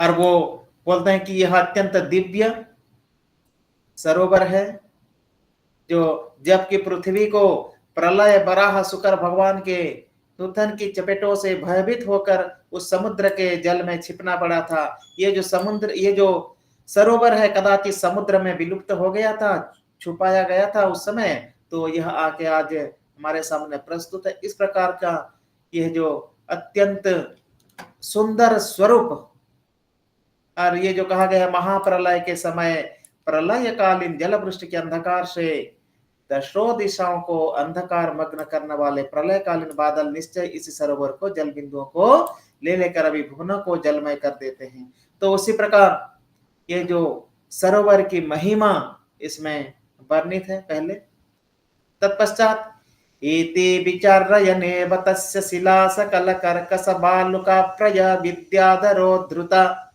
सनालकुमुदा कलापार्चितानेक चारु सैकता लिंगम अरुंधति दत्त निदकरार्घ्य पर्यपर्यंत रक्त कमल शोभितम उपकुल शिला तलोपविष्ट जलमानुष निसेव्यमाना तपम अभ्यर्नतया च कैलासस्य स्नानागत मातृमंडल पदपंक्तिक्त मुद्रांकितम अवकीर्ण भस्म सुचित मग्नोत्थित गणवृंदोद धूलनम अवगाहावतीर्ण गणपति गंडस्थल गलित मद। इस प्रकार पूरा वर्णन है, अभी सभी का तो पाठन नहीं किया जा सकता, फिर इसका थोड़ा अर्थ भी दे। कितना सुंदर तरीके से अनेक समास बहुल पदों से कितने सुंदर तरीके से वर्णन किया महाकवि बाणभट्ट ने। तो वहां पर वो सरोवर के पास वो थोड़ी देर के लिए विश्राम कर लेते हैं। इस प्रकार विचार करते हुए चंद्रापीड़ पत्थर जैसी करकरी रेत से भरे हुए सरोवर के दक्षिणी किनारे पर पहुंचकर घोड़े से उतरते हैं। हाँ, वो घोड़े तब तक वो घोड़े पर सवार थे, फिर घोड़े से उतरकर वहां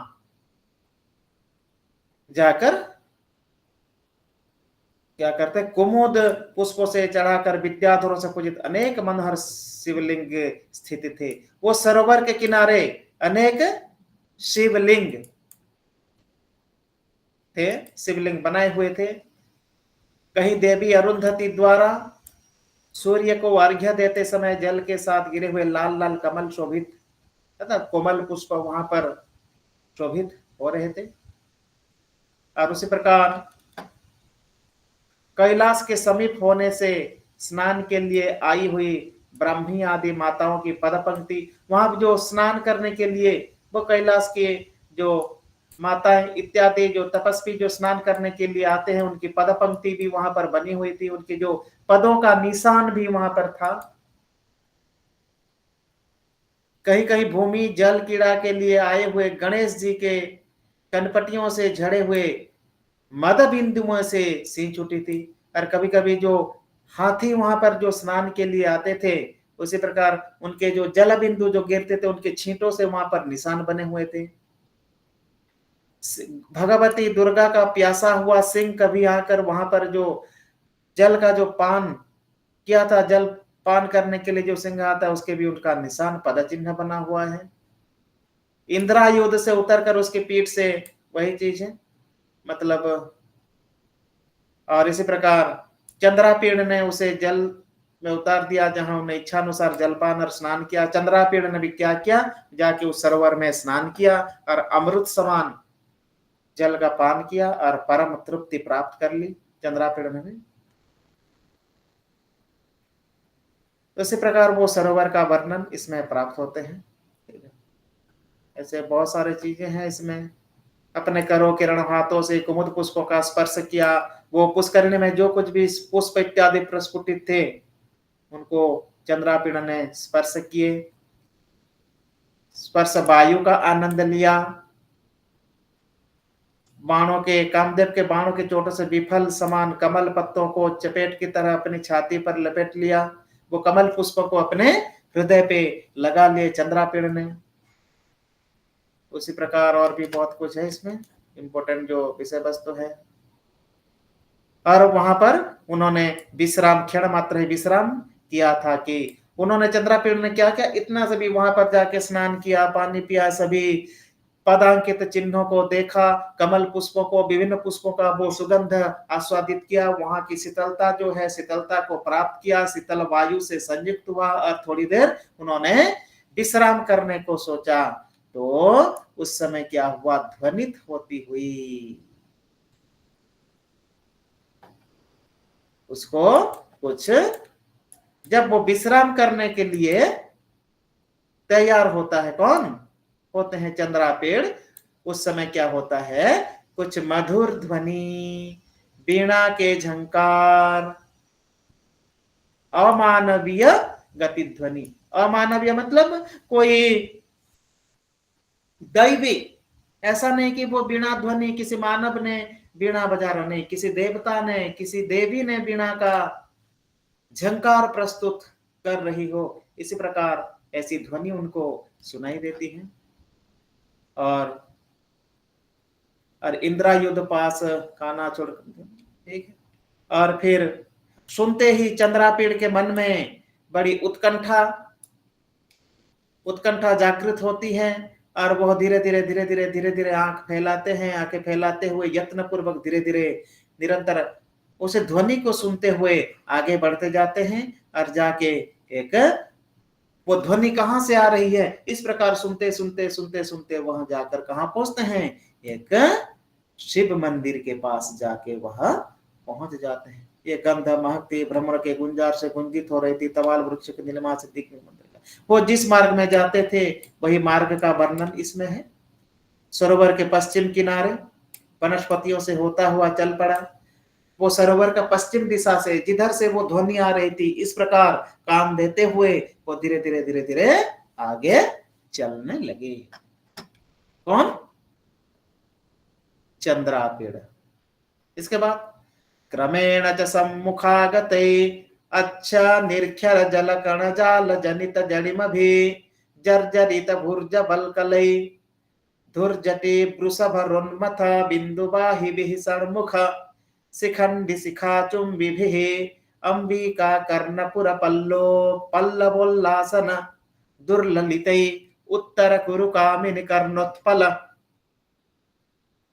प्रोड्डोलन देहदिभिः आकंपित कक्कोलेन मेरो कुसुमपान सुपादिभिः पशुपति जटावर्धर्त वासुकि परिपिता शेषै आह्लादिभिः पुण्यै कल्यासमारुतैरभिनन्द्यमानो गत्वा च तं प्रदेशं सर्वतो मरकत हरितै हारित रुचिरमणियै। इस प्रकार कितना सुंदर वर्णन है।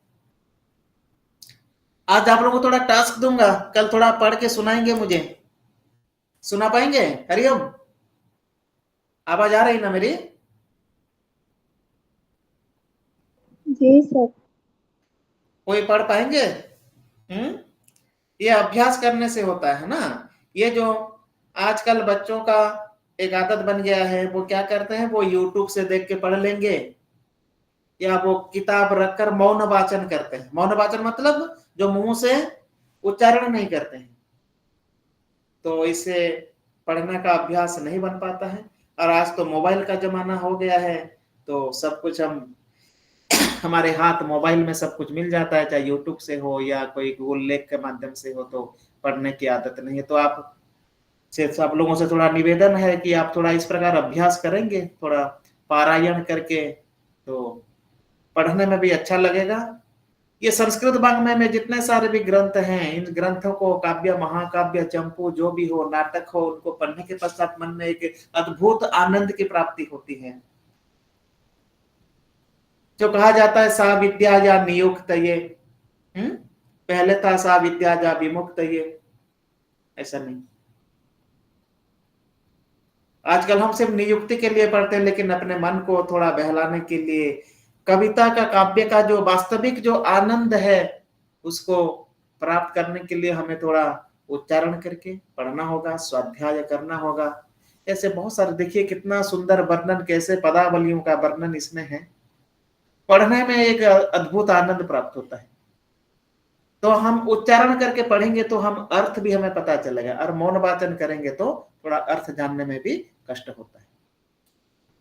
तो इस प्रकार क्रमेण च सम्मुखागतै अच्छ निर्खर जला कणजाल जनित जड़िमभिः जर्जरी भूत बलकलै, जर्जरित भुर्ज बलकलै, इस प्रकार जो वर्णन, इसका अर्थ देख लेते हैं आगे। फिर आगे आगे चलते हैं चंद्रापीड़, और उस समय क्या होता है, स्वच्छ झरनों के जलकणों से शीतल भोज पत्रों के चिथड़े चिथड़े कर देने वाले भगवान शंकर के बेल की जुगाले का फेन उड़ा देने वाले, कार्तिकेय के मयूर की चोटी चुमने वाले, भगवती पार्वती के कानों में लगे पल्लवों को हिलाने से, फिर उत्तर कुरु की कामिनियों के कानों में लगे कमलों के समान। इस प्रकार ये सब विशेषण पद है ना, जितने से भी भगवान शंकर के बेल के, उसी प्रकार जो है इसका वर्णन होता है। कंकलों वृक्ष को कपाने वाले, रुद्राक्ष फूलों की धूल बिखरने वाले, भगवान शंकर की जटाओं में बंधने से, विकल बासुकी नाग द्वारा पीने से बचे, एवं सामने से आते हुए आनंददायक कैलाश वायु का आनंद लेते हुए, ये जितने सारे विशेषण किसका है? हरिओम। अभी इसमें जितने सारे विशेषण, कैलाश का जो वायु है, जो हवा कैलाश से आ रही थी, जिस मार्ग से चंद्रापीड़ आगे चलते थे, उस वायु का ये सब विशेषण है। हाँ, जो भुर्ज पत्र को उड़ा देते थे, कमल के सुगंधों को लेके आते थे, कर्ण को हिला देते थे, इस प्रकार हाँ, जो जटाओं को हिलाना, कंकुल वृक्ष को कपा देना, हिला देना, रुद्राक्ष को, फूलों के धूल को बिखर देना, ये सब विशेषण किसका है बताइए? कैलाश वायु का। कैलाश वायु, जो कैलाश पर्वत की ओर से हाँ जो वायु आती थी, उस वायु का वर्णन देखिए कितने सुंदर तरीके से, कितने सारे विशेषण, ये सब उसी वायु का विशेषण है। यहाँ पर जो भी यहाँ वर्णन किए गए सब वायु का विशेषण, और उसी वायु का आनंद लेते हुए चंद्रापीड़ क्रमशः क्या करते हैं, आगे बढ़ता हुआ वहां पर, ठीक है, रहने वाले कैलाश की तलहटी एक स्थान पर पहुंच जाते हैं, जिनका नाम है चंद्रप्रभ नामक स्थान में स्थित भगवान शंकर का एक सुनासिद्ध मंदिर देखा। कौन से स्थान में? चंद्रप्रभ। स्थान का नाम क्या है? देखिए यहाँ पर चंद्रप्रभ। Very good. यहाँ पर जो पहुंच जाते हैं, और वहां पहुंचने के बाद एक शिव जी का मंदिर वह उनको दिखाई देता है। फिर और बहुत सारे भी फिर विशेषण आ जाएंगे आगे। बाणभट्ट की शैली इस प्रकार है, उनके चारों ओर मरकत मणि के समान हरे हरे वृक्ष, मणि के समान वृक्ष, मनोहर हारिल पक्षियों के कलरव, जो हारिल पर पक्षियां होती हैं उनकी सुंदर ध्वनि, काले रंग के पक्षी एक हुए कलियों के नखों से नोच रहे थे, जो पक्षी जो वृक्षों को नोचना, अल्लाह, उसी प्रकार कहीं कोयले, कोयल की बोले, वो आम्र वृक्षों में जो कोयल सब बैठे हुए मधुर ध्वनि कर रहे हैं, मतवाले भौरों का झुंड, भ्रमर कहीं पर बिल्कुल उड़ के आगे उस पूरा वातावरण को संगीतमय बना रही है, और वो आम की जो मंजरियों हैं, मंजरियों के ऊपर वो गुनगुना रही हैं। तो उसी प्रकार ये सब अभी विशेषण आएंगे यहाँ पर। हाँ, ये सब विशेषण थोड़ा ध्यान देखना है। उसी प्रकार का जो कबूतर को पकड़ते हुए पंखों से फूल झड़ रहे थे, ये जो वहां का जो दृश्य है वो शिव मंदिर का, जो चंद्रप्रभ नामक जो स्थान, वहां पर जो शिव मंदिर था, वहां का जो वातावरण इसमें वर्णन किया गया है। तत्पश्चात हाथियों के बच्चों का वर्णन, ठीक है। उसी प्रकार कबूतरों के जो गुच्छों का, उनके पंखों के आघात से जो उनके पंखे बिखर रहे थे, मंद वायु से हिलते हुए कलों पत्तों पंखा सा मल रहे थे, कई घने फलों से नारियल पेड़ झुके हुए थे, वही वायु का वर्णन और वही सुंदर शोभा का वर्णन बिल्कुल यहाँ पर सुकुमार कोपले लदी हुई थी। कई वृक्षों के नीचे ग्रंथि पर्व खाकर चमरी हरिण, जो हरिण वहां पर घूम रहे थे, चमरी गाय जिसको हम बोलते हैं, वो गाय का वहां पर भ्रमण करना, वो आनंद में बैठे थे। और कुमुद पुष्पों के भीतरी भाग के समान पत्तों से ढकी वो कुमुद पुष्पों का वर्णन, वृक्षों की तलहटी में सूर्य की किरणों का प्रवेश न होना, जो वृक्ष इतने इतने बड़े बड़े वृक्ष थे, वहां पर जो सूर्य का किरण प्रवेश भी नहीं कर पाता था।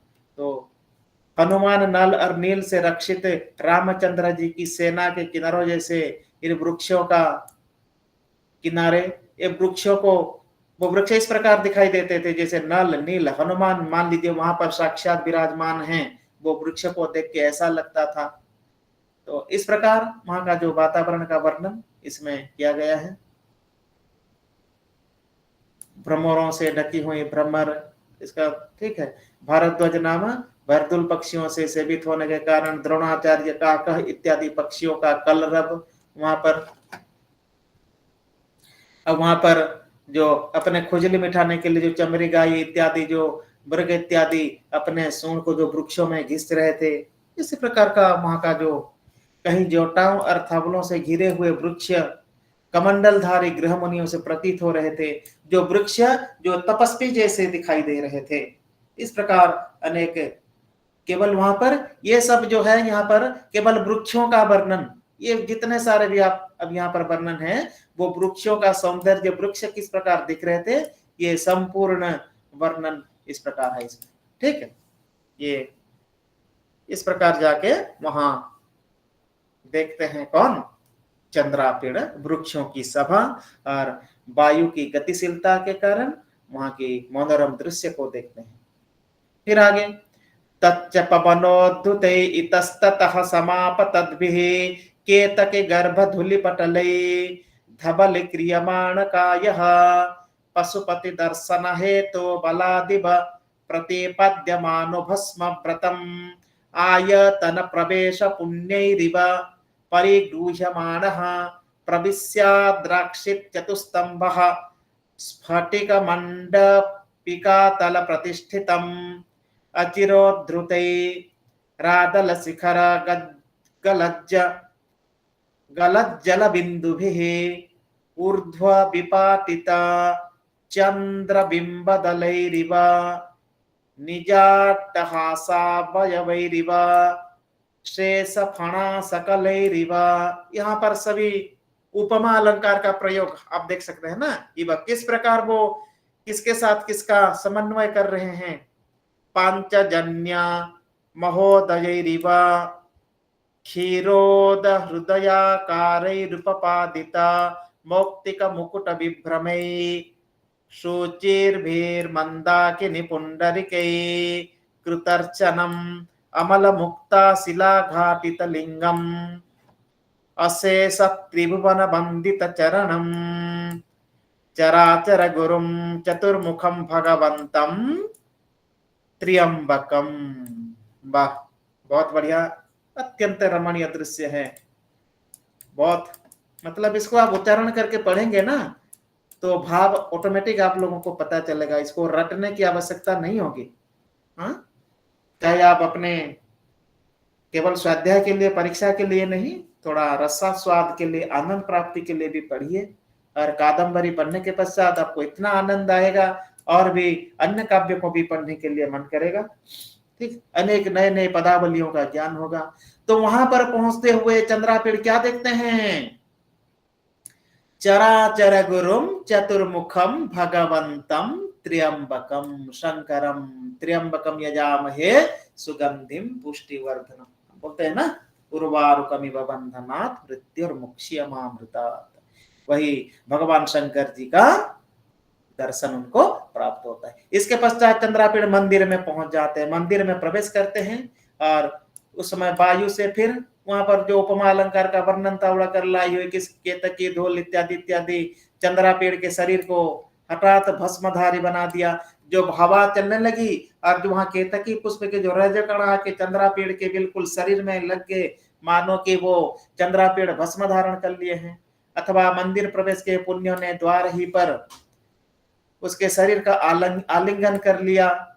मंदिर जाकर सभी लोगों से निंदनीय चराचर पूज्य भगवान शंकर जी का चतुर्मुखी शिवलिंग को वो उसने देखा। इस प्रकार का वर्णन यहाँ पर, ठीक है, यही है वो यहाँ पर भगवान शिव जी का जो लिंग होता है उसका दर्शन प्राप्त होता है। तस्य च दक्षिणा मूर्तिमाश्रित्याभिमुखिमासिनाम् उपरचित ब्रह्मासनाम् अति विस्तारेण सर्वदिङ् मुखप्लावकेन प्रलय विलुप्त क्षीरपयोधिपयः पुरपाण्डुरेण अति दीर्घकाल संचितेन तपोरासीनेव विसर्पतापादपान्तरे स्त्रिस्रो जोल नलिनेभः पिण्डीभूय वहतेव देह प्रभावितानेन सागिरिकाननं चंद्रमयमिव च प्रदेशं कुर्वतीम्। इस प्रकार अनेक वर्णन है। स्फटिक गुहा, ये अनेक, तो लंबा है, इसको आप स्वाध्याय कीजिए, इसका हिंदी अनुवाद। फिर चंद्रापीड़ ने क्या किया, शिवलिंग के दक्षिण मुख का आश्रय लेकर उधर की मुंह किए ब्रह्मासन में बैठी हुई पाशुपत व्रत धारिणी एक कन्या को देखा। चंद्रापीड़ ने किसको देखा? हरिओम। पाशुपत व्रत धारिणी एक कन्या को देखा। Very good. पाशुपत व्रत धारिणी, पाशुपत पशुपति से, हाँ, पाशुपत व्रत क्या है? पाशुपत व्रत यह है, पाशुपत, ये जो पशुपति, ये शब्द क्या है, एक पशुपति, ठीक है। पशुपति किसका नाम है? भगवान शंकर। भगवान शंकर, भगवान शिव जी। और शिव जी से संबंधित पाशुपत अर्थात वही व्रत है। हम लोग भी जैसे सोमवार को व्रत रखते हैं, शिवरात्रि के दिन बहुत सारे लोग हैं सोमवार को व्रत रखेंगे भगवान शिव जी का, वही है पाशुपत व्रत। अर्थात हम सोमवार को व्रत रखते हैं, वो ये जो कन्या है हमेशा ये व्रत रखते हुए वहां पर मंदिर पर निवास करती थी। अर्थात भगवान शिव जी के जप तप पूजा आराधना इत्यादि इत्यादि, या एक बार भोजन धारण करके, या अन्न न खाना, फल पुष्प फल इत्यादि ग्रहण करके दिनचर्या, ये सब है पाशुपत व्रत, ठीक है, अर्थात भगवान शिव जी से संबंधित। तो वह कन्या प्रलय काल में अत्यंत विस्तृत तथा सभी दिशाओं को आच्छादित कर लेने वाले उमड़ते हुए क्षीर सागर के जल प्रवाह अथवा वृक्षों के बीच से घनीभूत होकर बहने वाली स्वर्ग गंगा के जल के समान अपने शरीर के उज्जवल कांति मंडल से पर्वतों वनों के साथ ही उस प्रदेश को धवलित करती हुई मानो। ये तो सेंटेंस कभी समाप्त होगी नहीं। बाणभट्ट का वर्णन इस प्रकार है। तो यहां पर जो कन्या जिसका नाम महाश्वेता है उसका वर्णन इसमें चल रहा है। उसका सौंदर्य का वर्णन, वो गंगा जल के समान पवित्र श्वेत वर्ण, ठीक है, उज्ज्वल कांति से युक्त,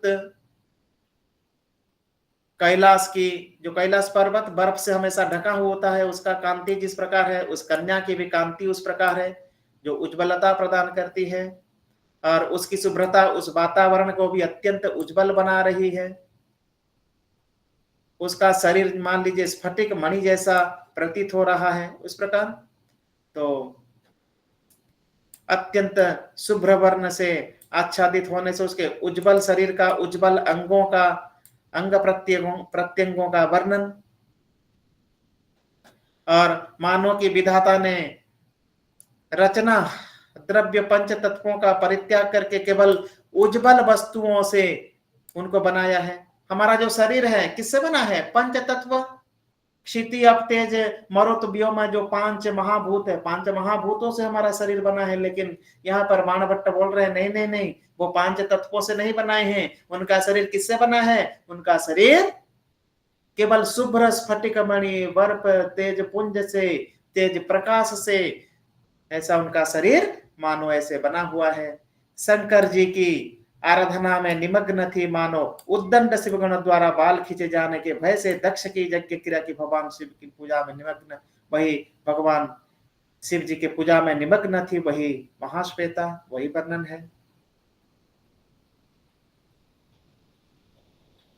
ठीक, तो यही सब वो चंद्रमूर्ति के समान अत्यंत शुभ्र वर्ण और शरीर की मूर्तिमय सुंदर उज्ज्वलता इसमें वर्णित है।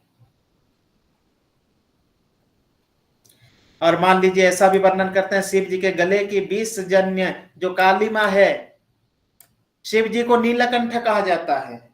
क्यों नीलकंठ क्यों कहते हैं? विष पीने से उनका कंठ नील हो गया था। विष जो समुद्र मंथन के समय जो समुद्र से जो विष निकला था, अगर वो विष समग्र विश्व में फैल जाता तो समग्र ब्रह्मांड ही नष्ट हो जाता। इसलिए भगवान शिव जी क्या करते हैं, वो विष का पान कर लेते हैं और उसको अपने गला में धारण कर लेते हैं, जिससे कि उनकी गला कृष्ण वर्ण हो जाता है, कालीमा। और उसे कालीमा को मिटाने के प्रयत्न में लगी हुई है वही चंद्रमा जैसी चांदनी। ठीक है, जो महाश्वेता का जो वर्ण है, शुभ्र वर्ण, चाहे भगवान शिव जी के जो नीलकंठ जो हैं, उनकी जो कालीमा, जो काले पड़ गए हैं, जो जलन हो रहा है, उसको मिटाने की मतलब मानो कि ऐसा प्रतीत हो रहा है कि वो महाश्वेता का जो शरीर है, जो सौंदर्य है, उसी कालीमा का जो ज्वलन है, उसको भी मिटाने के लिए वहां पर है। इस प्रकार बाणभट्ट का वर्णन है। और ब्रह्मचर्य व्रत का धारण करती हुई वहां पर महाश्वेता है। तो ऐसे बहुत कुछ वर्णन, धर्म का बिना आकुल। ठीक है, ये सब महाश्वेता का वर्णन, जैसे शरद ऋतु की प्रतीक्षा में बैठी हुई, हाँ, और उसी प्रकार बहुत कुछ है इसमें। ठीक, ये सब है उसका, वो पुंज से उज्जवल कर दिए अमृत के फैन इत्यादि इत्यादि, उनके सौंदर्य को वर्णन करते हैं।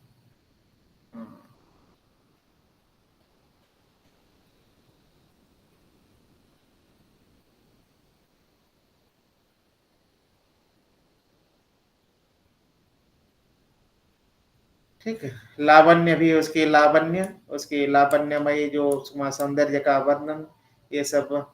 और त्रिपुंड लगाने से वो अपने वो ललाट पर त्रिपुंड लगाई है, जो त्रिरेखा वाली, ठीक है, भस्म लगाई हुई है।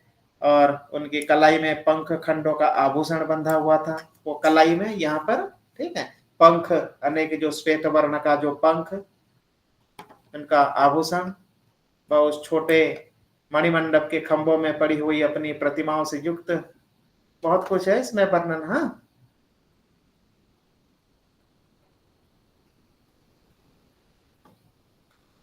ये सब तो शिला पर निश्चल भाव से, उसी प्रकार वह भी शैल शिला पर निश्चल भाव से बैठी थी।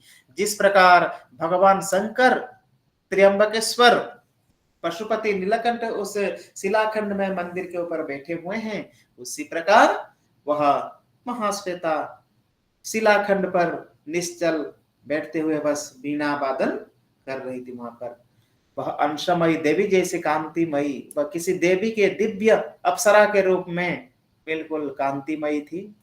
अहंकार और मत्सर से रही थी। उनके मन में ना कोई अहंकार था, कोई ईर्ष्या थी, ना कोई द्वेष भावना, ना किसी से शत्रुता। बिल्कुल भगवान शंकर जिस प्रकार निश्चल बैठे हुए हैं, उसी प्रकार यह महाश्वेता, ये जो कन्या है, यह कन्या भी इसमें बैठी हुई है।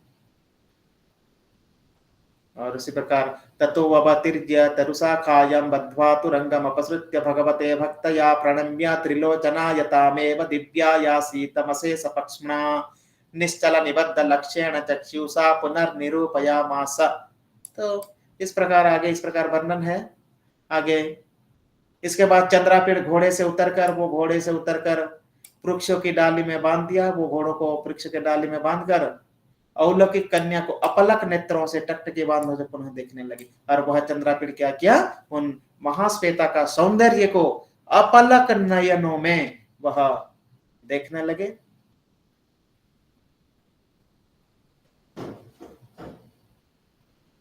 और एक अमानुषी कन्या जो कि बिल्कुल मनुष्य नहीं है, बिल्कुल एक देवी हैं, ऐसे दुर्लभ दर्शन वाली, दुर्लभ सौंदर्य वाली ऐसी कन्या को उन्होंने आगे जाके देखा।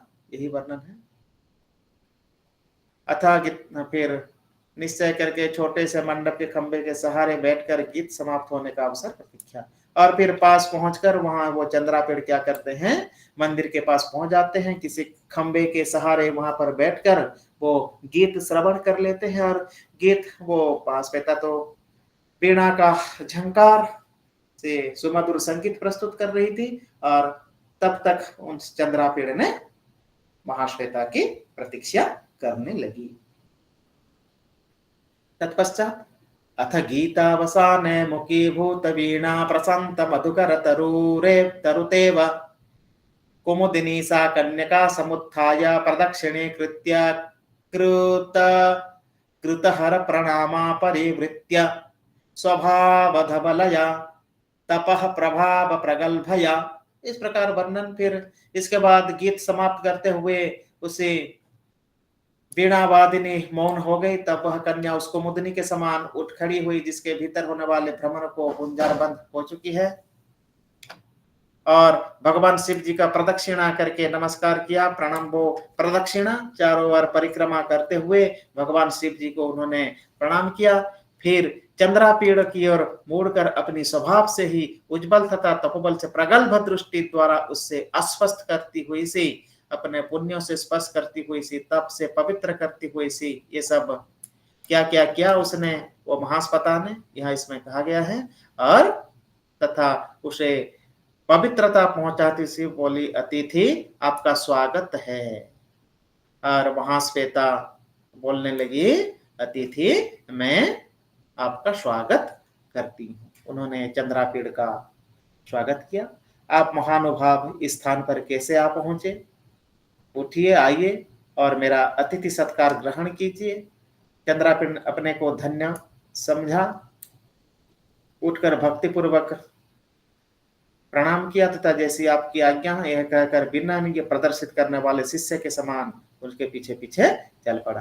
फिर महाश्वेता ने स्वागत किया चंद्रापीड़ का, और चंद्रापीड़ को उनके साथ आने के लिए महाश्वेता ने बोला, तो इसके पीछे पीछे चलती। फिर ब्रजश्च समर्थयामास हन्ता तवन्नेयं मां दृष्ट्वा तिरोभूता ऋतं हि मे कौतूहलेन प्रश्नाशया हृदि पदम। इस प्रकार बहुत कुछ फिर वर्णन आगे आगे इसका। जाते जाते उसने मन में विचार किया, आश्चर्य है कि यह मुझे देखकर अदृश्य नहीं हो गई। फिर वो चंद्रापीड़ सोच रहे थे, यार ये तो कोई देवी ही होगी और मुझे देखने के पश्चात वो अदृश्य हो जाएगी। इस प्रकार चंद्रापीड़ अपने मन में विचार कर रहे थे। विचार करते करते वो आगे आगे चल रहे थे। तपस्वियों के द्वारा भी दुर्लभ इस रूप का वो दर्शन किया और उसके साथ भी जा रही है मैं। और चंद्रापीड़ सोचने लगे कि मैं उनसे प्रार्थना करूंगा, वो कौन है, कहां से आई है, उनका क्या परिचय है, उनकी आत्मकथा वो सुनाएगी। आत्मकथा बोलने के लिए मैं उसको निवेदन करूंगा। इस प्रकार चंद्रापीड़ मन ही मन सोच रहे हैं। और वो रात्रि का समय है, लेकिन वो मान लीजिए दिन जैसा ही लग रहा था उस समय, ठीक है। और उसके किनारे पुल्ले और वो रास्ते में उस समय चलते गए।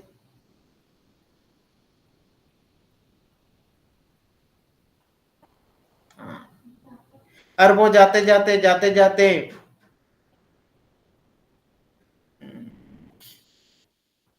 एक गुफा में, वो जल के झरनों की बर्फीली फुहारों से घिरी हुई वह गुफा, एक गुफा में जाके प्रवेश करते हैं जहां पर उसका निवास था। उसके दोनों ओर हिममाला तथा शंकर जी के हास्य जैसी श्वेत उतरती हुई दो जलधाराएं थी, ठीक है। और वो जाते जाते एक स्थान पर पहुंच जाती है दोनों। उस गुफा के भीतर बहुत से मणिमय कमंडलू रखे हुए थे। एक योग पट्टिका, योगियों का एक वस्त्र विशेष टंगी हुई थी और बैसाखी के सिरे पर नारियल के फल की जटाओं से निर्मित धुली हुई चप्पलों का जोड़ा बंधा हुआ था। वो जाके दोनों जहां पर पहुंचते हैं, एक गुफा में, गुफा के अंदर देखते हैं बहुत सारे, ठीक है, एक सन्यासी का, योगी का वस्त्र, कमंडलू इत्यादि उसमें थे और एक चप्पलों का एक जोड़ा उसमें लटका हुआ था गुफा में। एक स्थान पर शरीर में लगी हुई भस्म के बिखरने से दूसरित बलकल का बिछोना बिछा था। एक बलकल का जो बिछोना, ठीक है, सोने का लिए जो चटाई होती है वही, और पंख का बना हुआ एक भिक्षा कपाल, खोपड़ी की आकृति का भिक्षा पात्र, उसमें एक भिक्षा पात्र भी था इस गुफा के अंदर, और वो चंद्रमंडल का चिन्हों से इस प्रकार, और एक तुम्बी भी रखी हुई थी, उसके समीप भस्म से भरी हुई एक तुम्बी। तो जाके गुफा में प्रवेश करते हैं दोनों। तो गुफा में कौन कौन सी वस्तुएं थी बताइए, इसमें कहा गया सब। हरिओम, ठीक है, हाँ, अनेक प्रकार की वस्तु।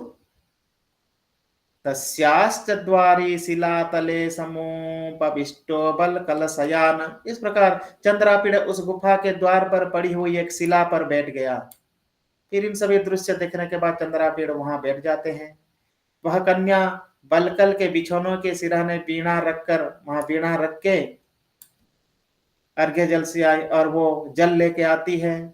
उसे वह इस प्रकार उपस्थित देखकर चंद्रापीड़ ने कहा, देवी अब अधिक कष्ट न करें, आपकी कृपा ही बहुत है, अतः कृपा कर अतिथि सत्कार की क्रिया रहने दें। आपका केवल दर्शन ही सब पापों को शांत करने वाला एवं अमग सभी पापों को नष्ट करने वाला है,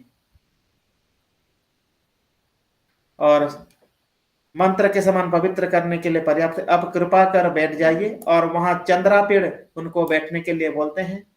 उसके आग्रह करने पर चंद्रापीड़ ने सिर को अत्यंत झुकाकर सभी अतिथि सत्कारों को विनय पूर्वक स्वीकार किया। कृतातिथ्या चतया द्वितीय शीला तलोपविष्टया क्षणमेव तुष्णी स्थित्वा क्रमेण परिपुष्टो। इसके बाद अतिथि सत्कार कर लेने के बाद वह कन्या दूसरी शिला पर बैठकर क्षण मात्र मौन रही। फिर उसने चंद्रापीड़ से उसका वृत्तांत पूछा। फिर वो महाश्वेता ने क्या किया, चंद्रापीड़ से उसका वृत्तांत पूछने लगा। और चंद्रापीड़ ने अपनी दिग्विजय यात्रा से लेकर किन्नर जोड़ी के पीछे भटकते हुए कहां तक आ पहुंचने सारी आत्मकथा सुना दी। किसने पूछा यहां पर वृत्तांत, किसने किसको पूछा? हरिओम,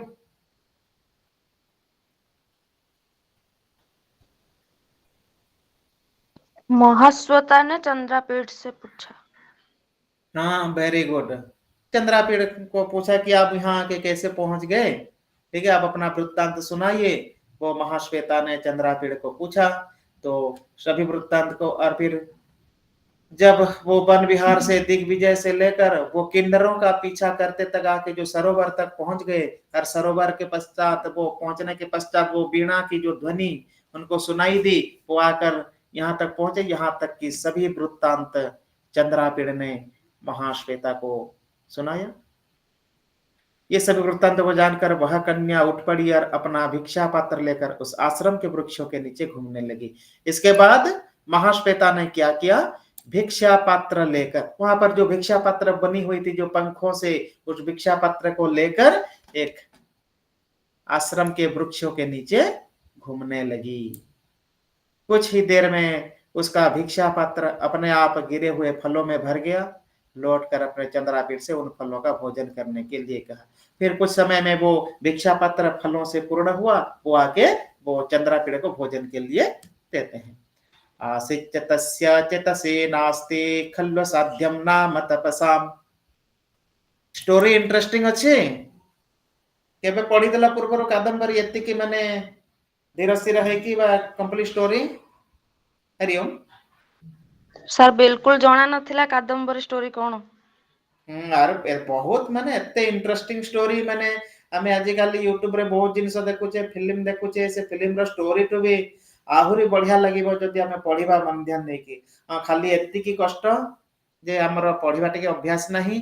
आ बाणभट्टंकर ये जो बाणभट्ट जी का जो विषय है, जो काव्य शैली है, और विशेष करके समास बहुल जो पदावलियों का जो प्रयोग है, ये थोड़ा कष्ट लगता है, लेकिन इतना रमणीय, इतनी रमणीय कथा शायद और किसी काव्य में प्राप्त होंगे।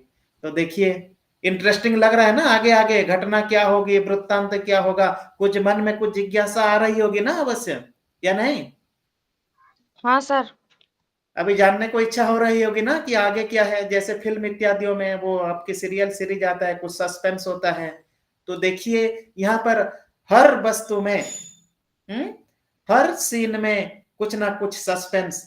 वो संगीत कहाँ से आ रही है, कौन बजा रही है, वो कौन है।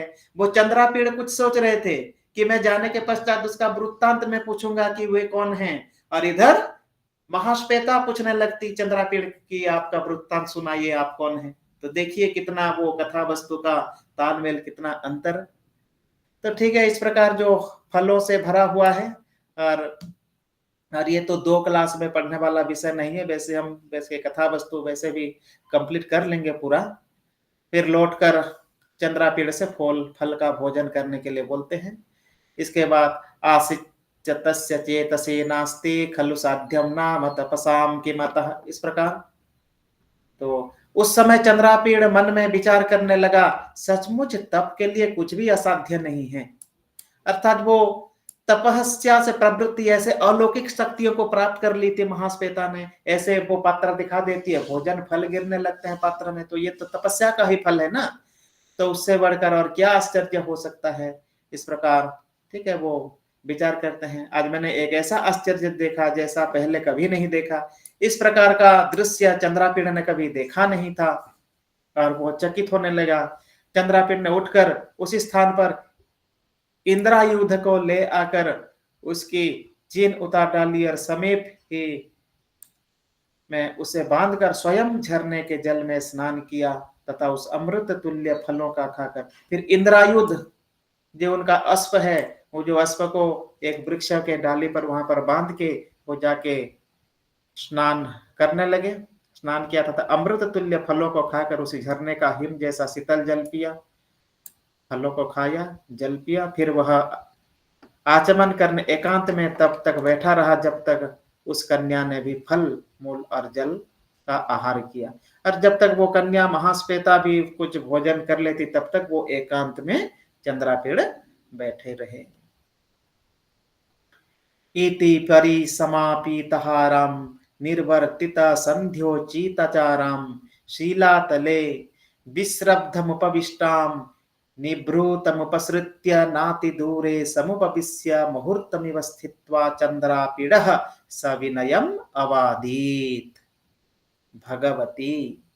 ठीक है, वो चंद्रापीड़ फिर बोलने लगे, हे भगवती, हे देवी। इस प्रकार जब कन्या भोजन, वो महाश्वेता भी भोजन कर लिया, संध्या कालीन सभी क्रियाओं को समाप्त कर लिया, तत्पश्चात वो देवी फिर चंद्रापीड़ पूछने लगे, देवी आपकी कृपा प्राप्ति से उत्साहित कुतूहल की आकुल तथा मनुष्य भूतल मानसिक दुर्बलता न चाहते हुए भी हठात मुझे कुछ पूछने के लिए प्रेरित कर रही है। वो चंद्रापीड़ बोलते हैं, मैं कुछ पूछना चाहता हूँ, मेरा मन मुझे कुछ प्रेरित कर रहा है कि मैं आपको कुछ पूछूं, क्योंकि मेरी प्रकृति अधीर है और मैं बहुत कुछ जानना चाहता हूँ। और फिर बोलते हैं चंद्र, अतः यदि आपको अत्यंत कष्ट न हो तो आप अपनी आत्मकथा सुनाने का अनुग्रह करें। फिर वो चंद्रापीड़ उनसे निवेदन करते हैं उनका वृत्तांत, उनकी आत्मकथा सुनाने के लिए। अपने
ସାର୍ ସମସ୍ତେ ଲେଫ୍ଟ ହେଇଗଲେଣି।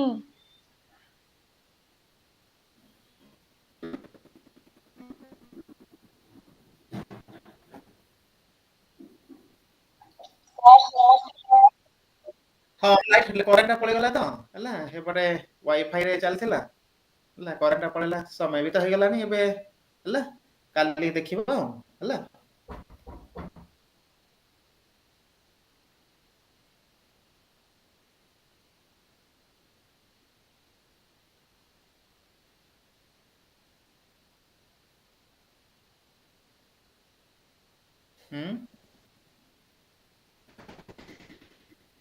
ସମସ୍ତେ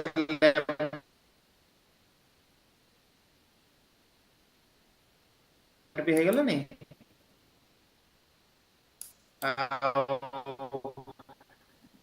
ए मोबाइल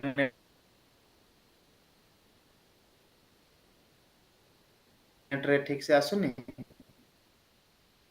अछंती केते जण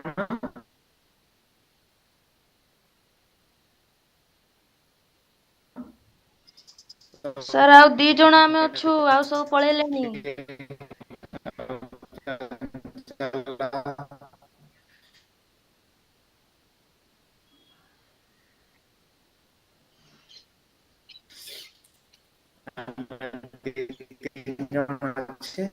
ए रेकॉर्डिंग भी बंद हो गलानी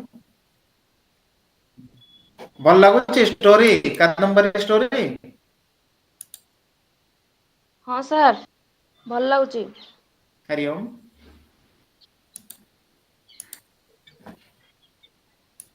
ଆଜ୍ଞା ସାର୍ ଭଲ ଲାଗୁଛି।